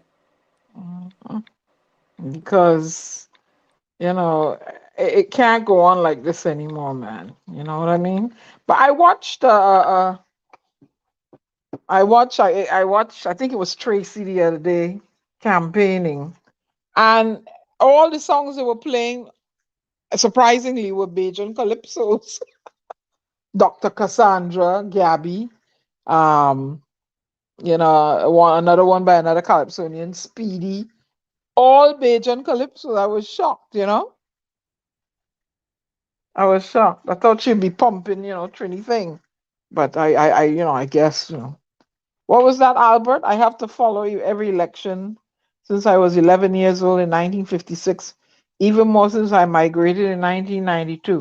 But I ain't ashamed to say, I'll probably follow to see who become the next prime minister, but to be actually in the Gael like I am now, this is my first. This is my first, Yeah. Gary? I got interested in the TNT politics. I got fully engaged when my father died and couldn't get an ambulance in Trinidad, and started to ask questions. And the more questions I asked, the more chaos I saw taking place with our people. I mean, up to this day, our people cannot go to the health facility and get proper care. And it's chaos upon chaos. So I'm hoping that Tobago makes the difference and send a message to Trinidad. I'm looking forward to that, and I'm really looking forward to working with them. And I would like to encourage everybody listening within our media range here to come on board with Tobago. Reach out to them, reach out to the PDP, and see how you can fit in assisting in helping to build Tobago's economy. See how you could invest yourself, your business possibly, and your ideas with them, and show what we can do for Trinidad and Tobago by doing it in Tobago first. You know what? I don't understand. You have the beautiful beaches there in Tobago. Their population is much smaller to handle than Trinidad, right?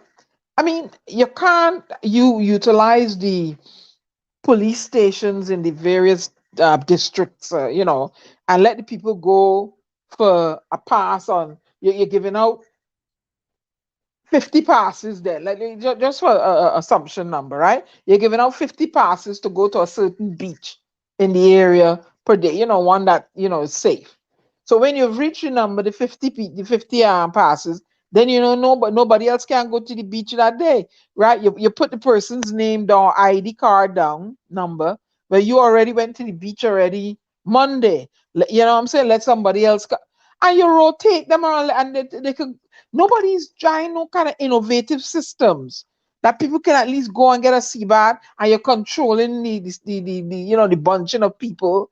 the community. You know, you get where I'm coming from, right? And you put a police officer to monitor the beach to make sure that they're not But upon. Diana, I mean, Oh you know, my all that is all God. well and good, but we haven't seen that done in the United States here, where the government has hung us down and checking in our homes and I mean, you know, and this kind of like, you know, treating us like some kind of we in some kind of concentration camp. I think Dr. Mm-hmm. Rowley has gone way overboard with this, and this SOE, the lockdown has created more infection because you have congested people into their house. They are restricted them into Mm-hmm. their house. If people That's are out right. there getting some sunlight, running around, taking their walks on the beach, they could say, well, keep your distance on the beach. You know, I mean, you could have the police there kind of advising, please, but, you know, don't act like some kind of tyrant, you know, Yeah, but with our but you people. know how, people tend to want to be wayward, and Trimmy implement some sort of system then, and let them go to the police station for the passes. And when that's enough. If you're caught on the beach and you don't have the pass on your wrist, then then you look for it, right? You should go to the police. But at least they're getting out to go on the beach and run and get some sunshine and whatnot. No kind of systems. Nothing. Nobody did go. Don't stay out. Don't come out. And if they catch you, there is a fine, fine, fine, and you're not working. So that's suppression upon oppression, making them Yeah, creating depression. find people who not working. I mean, I find this government to be very oppressive. Very oppressive, and I mean, I think they are provoking people to do something that we really don't want in Trinidad, and I would like to see the government kind of get some sense in their head and try to work with the people. The stifling people, no economic, and it's sick, and people are scared, and and in my mind, right, I think people are, other than being scared, and other than prescribing or subscribing to what I label propaganda, the low vaccine rate is a kind of a civil disobedience. Well, I mean, you know, it's really cause for concern because what we also saw was as the vaccine rolled out, we saw more infections and deaths. Is like, you know, is a rollout of things happening there. So I mean, was this all the time existing in the country? I mean, what all of a sudden, you know, I mean, we had a limited amount of things going on. All of a sudden, there's a massive outbreak. And I mean, it's hard to comprehend. You know, I mean, did they get the right vaccine? I mean, I know the Pfizer and all that stuff, but how good is the Sinopharm? I don't know. Hmm. But why are they having so many cases and so many deaths? And I mean, based on my observation, Diana, I mean, you know, we are not anti-vax vaccine. The thing about it is we want the right things done for people. But I am just noticing, you know, I think my reporter asked it today. I think it was ACP News. You know that about this since the roll of the vaccine, we have seen an increase of deaths and infection. Hmm. Hmm. Hmm. I'm not a medical expert, and I can speak from experience taking the vaccine. I've taken it. I've taken the booster. I had mild side effects. I did my blood work. I ain't staying fine, no chip in me. So the propaganda. But we didn't see the same thing on the United States. Yeah, we didn't see an increase of deaths with the vaccine. We saw a decrease. You know, So on the why other is it hand, increasing in yeah. Trinidad and Tobago? So I have some concerns about that. Could it be that the people have more undiagnosed comorbidities? I don't know. It's just something of cause for concern. But you know, see what the people in the chat are saying. I'll be back in 2 minutes. Raced out, vaccine or unvaccine, you're getting sick. I knew someone who died Friday morning. May her soul rest in peace. She was young and she died of COVID, and she was fully vaccinated. Mm. Did you know if this person had any comorbidities that you weren't aware of? Diana, your only experience is that you ain't seen no effect yet. Okay, when am I supposed to see an effect, Haley? Albert, This lockdown is for certain. People I know, friends going down the islands and having sea bath over the last year. Really? Oh, don't talk too loud. You know they gonna start patrolling with the new Coast Guard boats. They have commission. Yeah, I want to see. I can't wait to see how much patrolling will be done.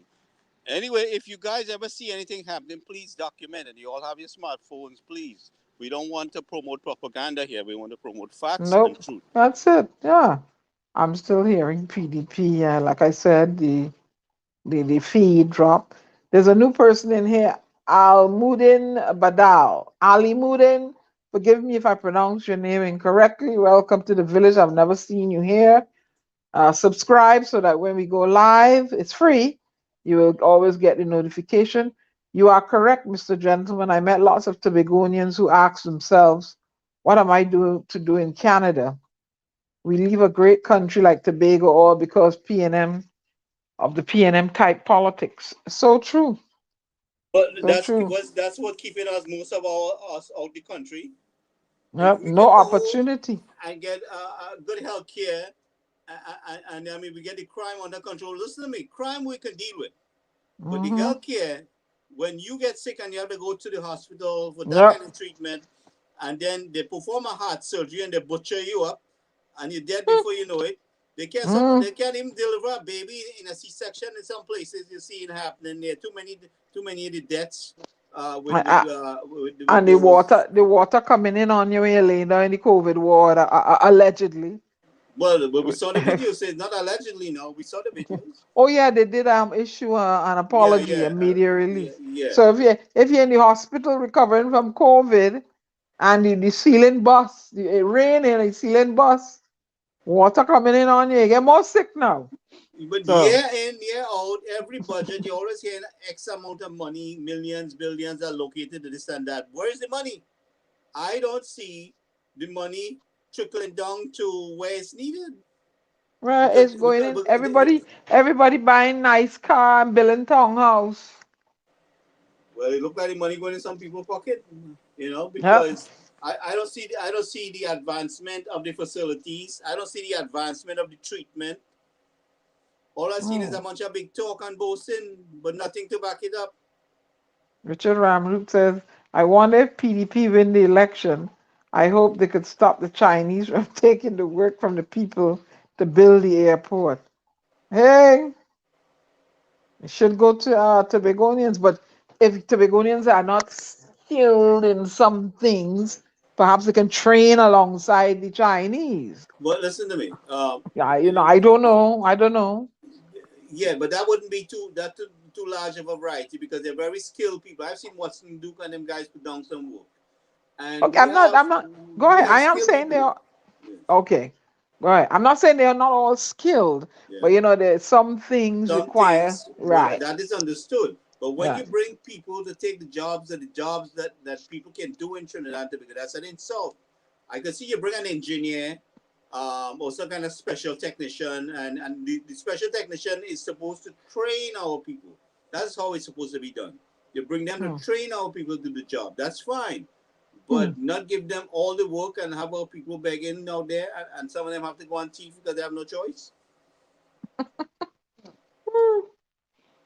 But Can't tolerate that. so let me ask you something, Gary. If you have a beach house near the sea, you can't go in the sea.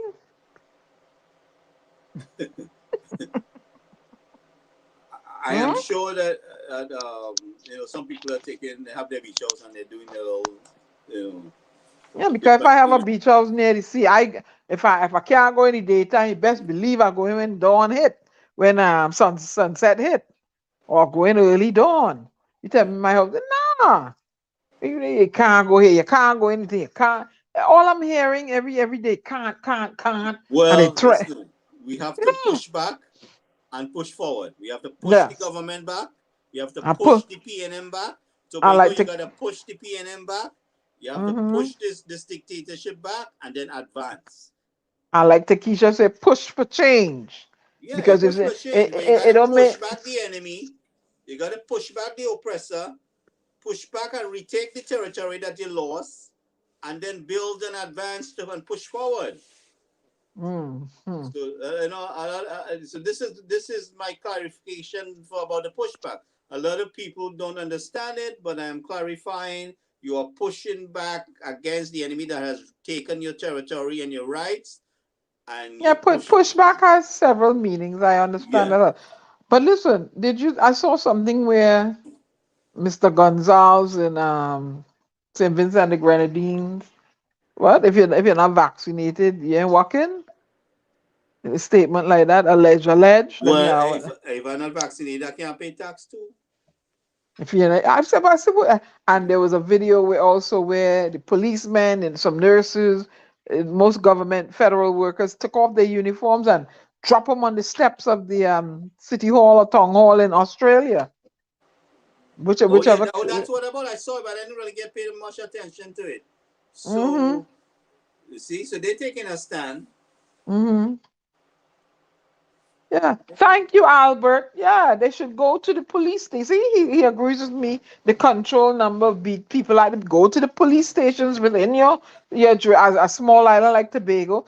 Get their designated number of passes, the beach you're supposed to be at, and that's it. Wherever, the one in town, the one in Scarborough, the one in Bonaccord, the one in wherever, and you only allow 50 or so, and use your ID card, and you're only allowed to go maybe once a week, right? And that way you give everybody, if you rotate them, you can split up the hours, You can yeah, or something. But don't just tell the people they can't go to the beach. You know what I'm saying? They can't go. It's sad, man. I mean, you get a microphone and you ask the people to please keep their distance if you're not related, not in the same household, keep a safe distance. Yeah, you put a policeman to work and he said, okay, y'all have to keep your distance and he keep order. And they by then they will understand it's a pandemic. Diana, one of the things I've been trying to get I communicated with the government, I've communicated with Gary Griffith while he was there, was to get I know they listen and they put out the Marine Patrol, but the beach patrol, like how we have it in the US, where you see them patrolling the beach, they're maintaining some kind of an order. They're there to rescue in case of emergency, somebody drowning, they're ready to respond. I mean, you got the lifeguards there, but they also got the beach police that are designated to work the beach. That's something. Yeah, they have that in Barbados and they have it in Jamaica. When I went to Jamaica, they were designated police, and they have backup. And you do a tourist anything, police showing up with gun for you. Don't rob a tourist. Don't touch nothing belonging to a tourist. Nothing. You're in trouble.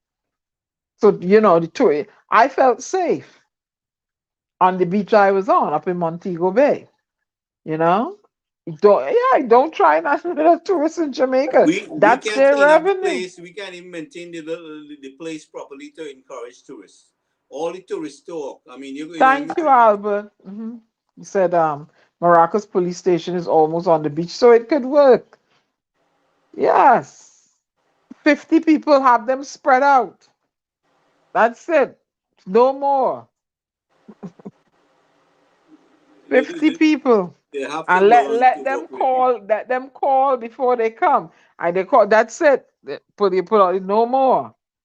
No more. They put a recording on the line. We've reached the quota for the day about the beach passes. Nobody's trying. They're not innovative thinkers. Nobody in trying nothing. Everybody just, they can't do this and they can't do that and don't go here and, I don't know. I think Anselm is a very arrogant, ignorant leader. You understand? That only cares about himself. Okay. Well, I think because he's in the twilight of his years. Heard about PDP tonight and Robinson. Well, anyway, I think Anselm has got the thing on rewind. In the Great Beyond. It seems to be. Yes. still So fighting for the I same think things. we're going to close off the show Isn't it tonight. an indictment on us? Thank Isn't you it for a tuning in to sign that somebody WZYE failed us along the way? 95.9 And I'm telling FM. you that We will failure see comes to an you end. again Because on I don't know failure. Tuesday. PDP does not know failure. We push and push until we succeed, and we'll push and push until Tobago succeeds. Yeah, we'll have to talk because off air. Tobago must win. I can't Tobago hear you, has Gary. to The win. thing is Tobago running. has So to I think I succeed. have to wrap up now. Everyone in the chat, it's And you been to good love being Tobago here. enough Stay safe. to vote them out of And we'll office see you vote on for me Tuesday. dispensation. Okay? Tobago will win come night. December the 6th. Good night, everyone. Good night, That's everyone. why I want to take this final opportunity to reintroduce to you to the team that will cause Tobago to win. And I want to start with my sister down in Bethesda, Lekoto, Miss Dorisha Amina Hackett.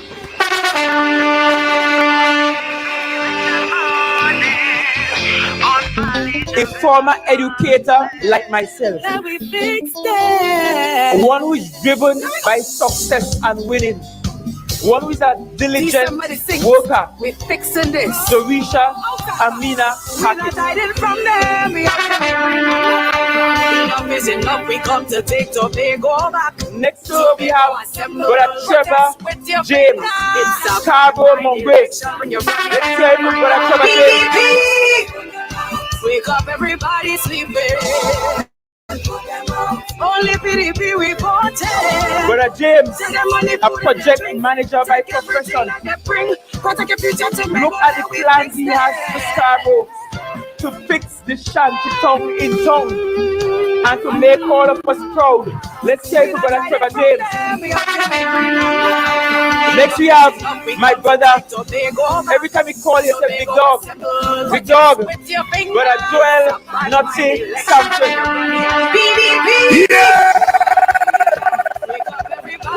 Gonna call Top Point.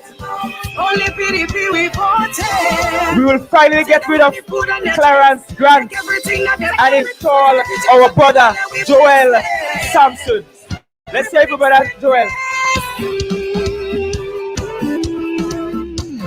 We then have a man from Yard. Listen, we have a man from Yard. And a lady run from me up in the country to come down in town. But what she did not know is that she will run into a big black brick wall. We black and we strong. Brother Nigel Man Tatos. Nigel Tate. Sing a hill patience hill. Next to him, we have our brother from Boku Mount Pleasant.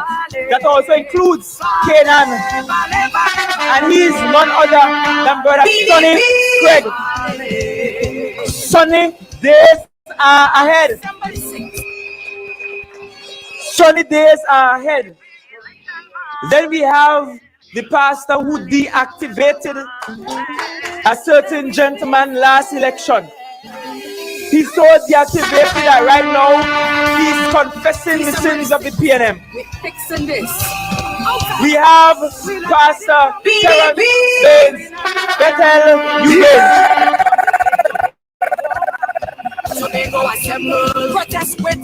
On the next side, we have a gentleman who knows persistence. He knows how to try again. He's like the little engine that would, who despite size and stature and educational pursuits and riches, he will fight and fight until he gets it done. He is a chief volunteer in his community. Let us make some noise and welcome Brother Wayne Wasp Clark from Lambo, Roland.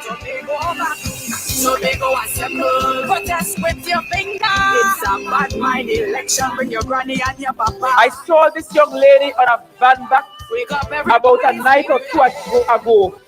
And as I looked at the life, I said, wait, I didn't know she had all of this fire.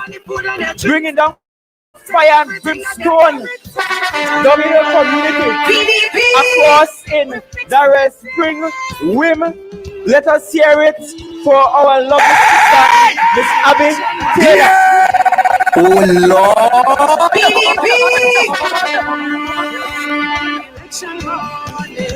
Next, we have a lady who is no stranger to politics. She's one of those that got political baptism and was born again. And once you experience political baptism, you no longer will walk with those on the red side. She's now on the good and pure side. Let us welcome for Tobago Bacolet, Miss Nafisha Charles.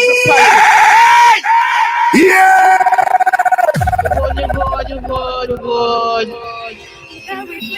Now in this party, I was once the gentleman that all the ladies look to. I was once the one whose photo they would share every single time and comment a lot on. But I realized I get some competition of late. And we have a gentleman who is no stranger to community work, who has been instrumental in sports development in his district.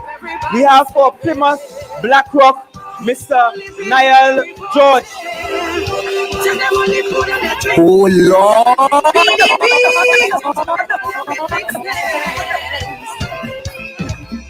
Next, we have a gentleman that returned the Mason Hall Mariah seat into the hands of the opposition. A man who was the benefactor of scholarship studies abroad. A man who came in and despite all the odds against him, fought and won. A man who, despite winning his seat, had to spend the last 10 or so months looking at a loser doing every imaginable thing in his district. But he has heart, he's brave, he has plenty guts. Let's hear it from Mason Hall Mariah, Mr. Ian Whitey Pollard. Yeah! Somebody fixed, we're fixing this. One of the most difficult seats to ever run for is the seat of Goodwood Mount St. George. It's a lot of hills and gullies you have to climb, a lot of up and down, extensive in terms of geography. But I saw a young lady who rose to the challenge. She walked it about 5 times by everybody home. With all that kind of walking, I know she'll be walking up the steps of number 1 Jerningham Street on the Thursday after election. So let us welcome my sister, Miss Megan Morrison, Goodwood, Mount St. George. PDP! It's a bad mind election, bring your granny and your papa. And for 4 years between 2017 and 2021, there was 3 of us who stood in the house side by side every single debate. 3 of us who were there when we swam from Scarborough to Toko, although she can't swim. 3 of us who were there when we walked from Roxborough to Top, and this lady will put on her boots. Sometimes the boots is strapped all the way to her knees, but she will put on her boots and she will come out and walk the walk. And now I wanted to welcome the very intelligent and meticulous Dr. Faith B. Oh Lord.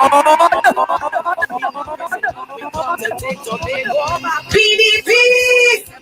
Protest with your finger. And ultimately, I want to introduce you to my brother, my next door neighbor, the gentleman I share boundary line with in this political division. Perhaps he is the most vilified politician in the country at the moment, but he still rises above every sort of mud that is thrown at him. He's definitely one of the most misunderstood politicians in the country, but he still continues to rise like always and with the help of his beautiful wife. I want you to put your hands together and join me in welcoming the 3rd time winner for Roxborough Argyle, my brother Watson Solomon Duke. Oh Lord! PDP!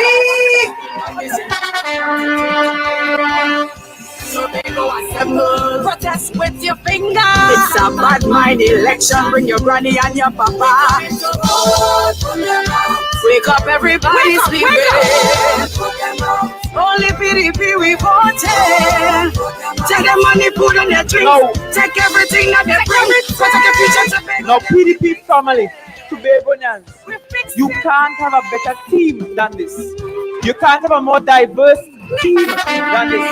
You can't have a team that is more talented than this. And I kid you not when I tell you that once God and the people gives us the chance, we will transform Tobago into the greatest little island on the planet. Let us make some noise and let us express some gratitude for the 15 members of PDP that we have. Yeah.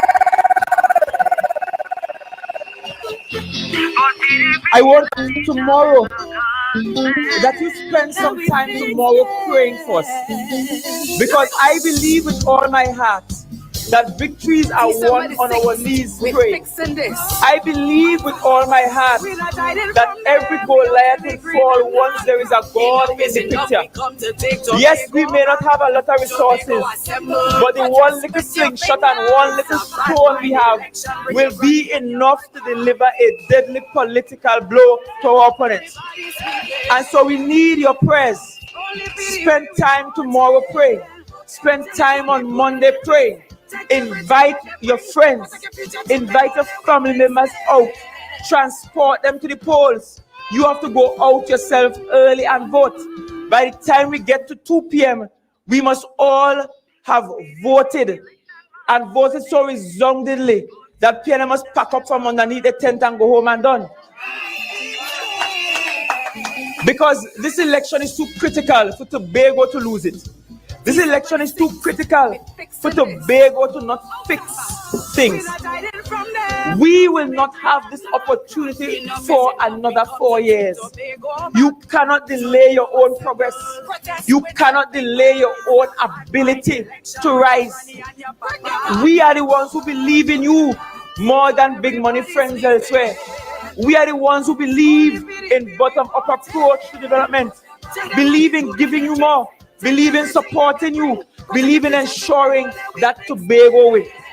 And that's why I say to you that on Monday night, I am looking forward to the results coming in. I am looking forward to the count, one after the other, till we get to 15, until we get to a complete blackout. Because sometimes when the computer ain't working good, you just have to black it out and start over. Sometimes when the phone starts to get glitches, you have to black it out and start over. Sometimes when the smart TV ends behaving so smart, you have to black it. It's like TSTT and Digicel. You have to black out the system and start over. And I'm saying Tobago has been in a political glitch for a long time. Things just freezing and moving in a very static manner. We need a blackout to reset this place called Tobago. So we are voting resoundingly for a political blackout come December the 6th. You're voting for yourself. I beg of you, be safe over the weekend. Go Paul Lock NC Paul Lock. PNM Lock and PDP Lock. They could have motorcade through the streets, but PDP can't get motorcade. They could get meeting where they want, but they don't want PDP to have meeting where we want. I am saying to you, just keep things circumspect. Keep yourself safe tomorrow. Tomorrow is the day when all my candidates will go around and make a final case to the district. And we touch base with people in our district the way we know best. Humbly knocking on doors, calling out to our fishermen, calling out to our youths on the block, and saying you have to vote. Tomorrow is the final day for that. But on Monday, we are waking up strong and with resolve. Drink your bush tea early. Eat your coconut bake early. In fact, saute down the saltfish or the smoked fish from since Sunday night. So you don't prepare ready for Monday morning. Eat a healthy breakfast. Go out there revived and invigorated with the energies needed to win this. You have to help us. We are only 15. Only 15 pairs of hands and feet we have here. But if you join us in this march towards victory, we cannot lose. If you come out and vote and you bring out everybody you know of voting age to vote, we cannot lose. Too many of you have been staying at home and not voting and hoping for a different result. You have to get involved and vote to get the different result. So vote. Let's vote and vote resoundingly. And vote for the bamboo bulife. The symbol is simple. It is a bamboo frame bulife with 3 hands holding that bulife. And those 3 hands represent our hand, you the people, your hand, and the hand of Almighty God, holding the light against the darkness that is pervasive on this land. That is what you are voting for. Look for the symbol. Look carefully for the symbol. Even if you don't know the name, just look for the symbol and place your X right alongside the symbol. Not on top of it, not below it, but alongside it, next to it, right next to it. Ensure your vote counts. Because once your vote counts and you voted the way you should vote, Tobago will smile again. As of midnight on the morning of the 7th of December, I can visualize all across this land a collective sigh of relief. Tobago would have done it. Tobago would have placed victory in the hands of a progressive team, and Tobago will be well on its way to development again. Tobago, I love you, Tobago. I love every single one of you. I pray God's continued blessings upon you. I pray that every community will be well rested and will find peace throughout the next couple hours leading in and out of the election. And I look forward most of all to the days post December the 6th, when we will begin to fix this place. It will be hard work, gentlemen and ladies. It will require dirty work.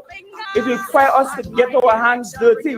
And there will be moments we can't dress up like this. There will be moments when the attire will have to be rough clothes and rugged clothes. But it's the work we are prepared to do to fix this place.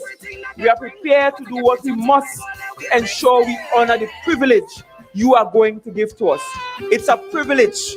It's been a privilege, and it will continue to be a privilege, Tobago.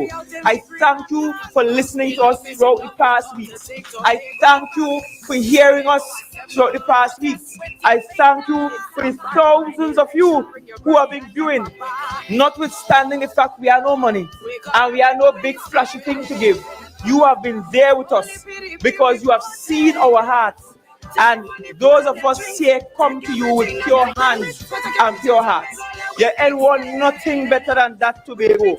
So let me fix this, Tobago, and fix Tobago and put it right.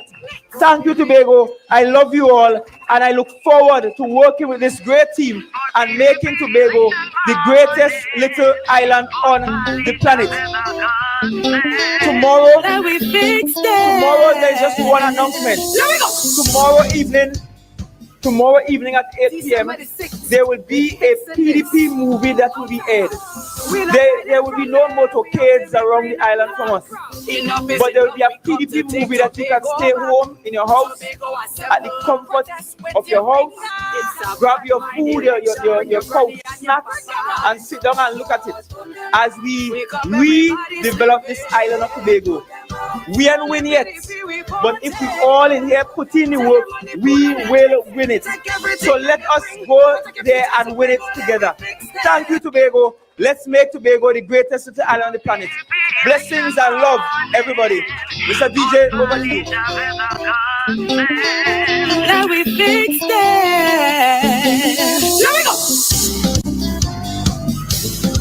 December the 6th, we're fixing this.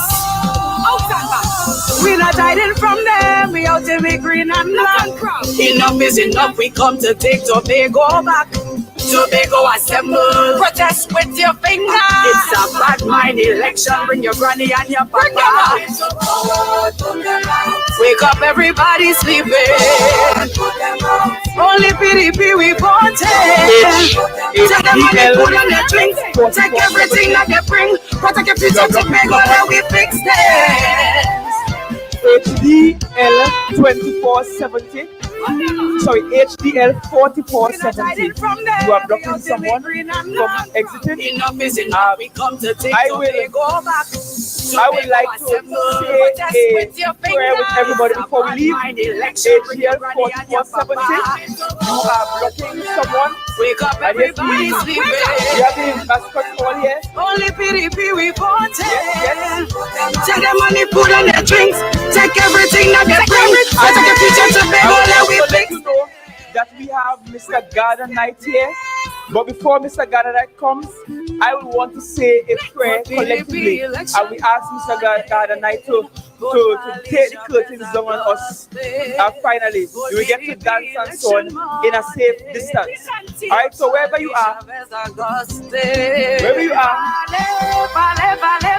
let's just pause for a moment, because I can't ask you to pray and we don't pray ourselves. So wherever you are, let's incline our hearts unto God and godly things. Merciful Father in heaven, we come before you because you are rich in mercy and goodness. We come to you because you have never failed us yet. We come to you because you are still the King of Kings and the Lord of Lords. You are the beginning and the end. You are the one who knows all things. We come to you because you are all powerful.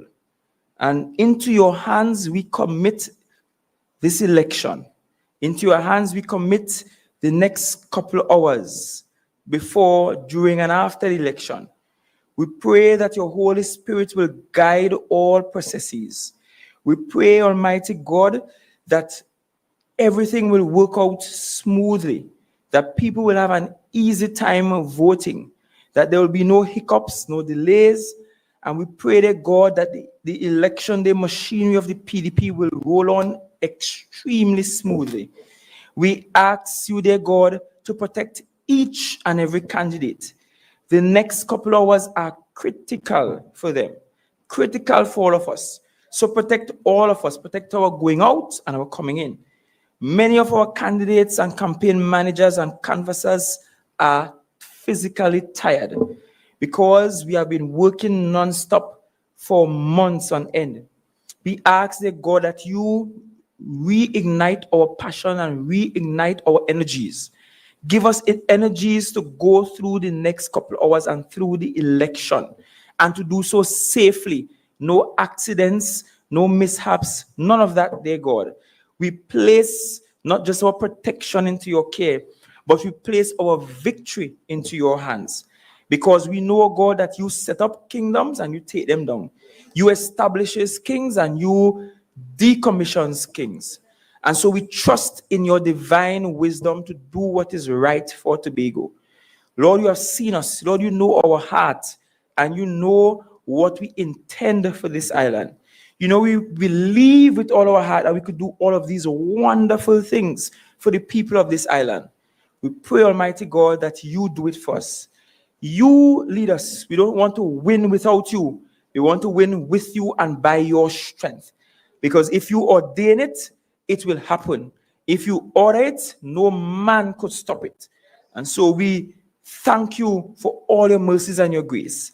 And we pray to you through no other name but that of your Son, Jesus Christ. Amen and amen.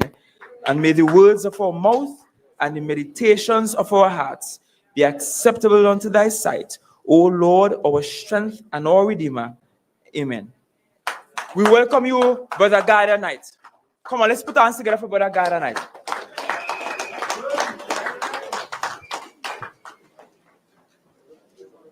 This I no joke. Vote. Check. This I no joke. Vote. You say right this now. This I no joke. Say we a vote PDP, cause we want betterment, yeah, for we country.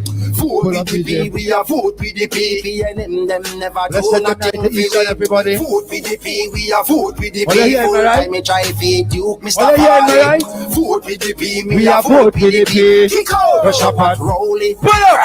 5 years no worry session. Tell me with the L pressure. I hear my mic at all. Thank you. Thank you. PDP family! Spartan! I mean, all you know there's the time, right? Everybody know there's the time, so let me get ready for them. It's time to get rid of that red army, Jay. Time to get rid of that red army. You see what I'm saying, right? So let me kick it off in a nice way. Time to jump up with the flag men them. With the flag men them. With the flag men them. All the way up the flag. Come. Run it there for me. Brothers and sisters, Tobago people, Spartan family, we must reclaim our rights. On December 6th, we must go out and fix this. Let's fix this now. We on the ground, we making moves. Helping the people is the way that we choose. We want what's best for me and you. We make it happen, we don't make no excuse.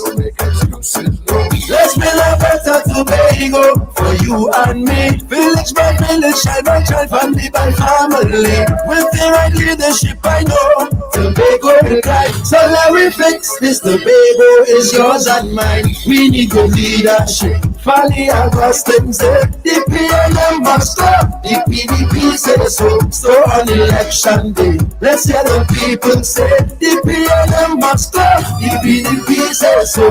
Let me fix this. Say let me fix this. Tobago is yours and mine.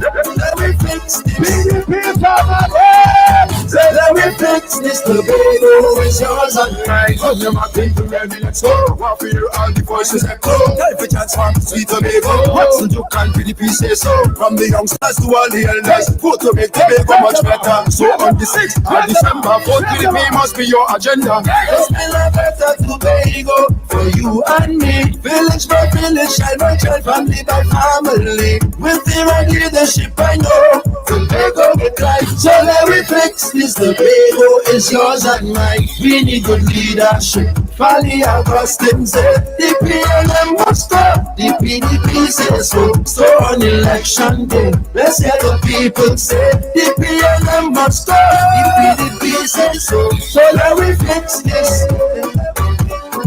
Let me fix this. Tobago is yours and mine. Let me fix this. Let me fix this. Let me fix this. Tobago is yours and mine.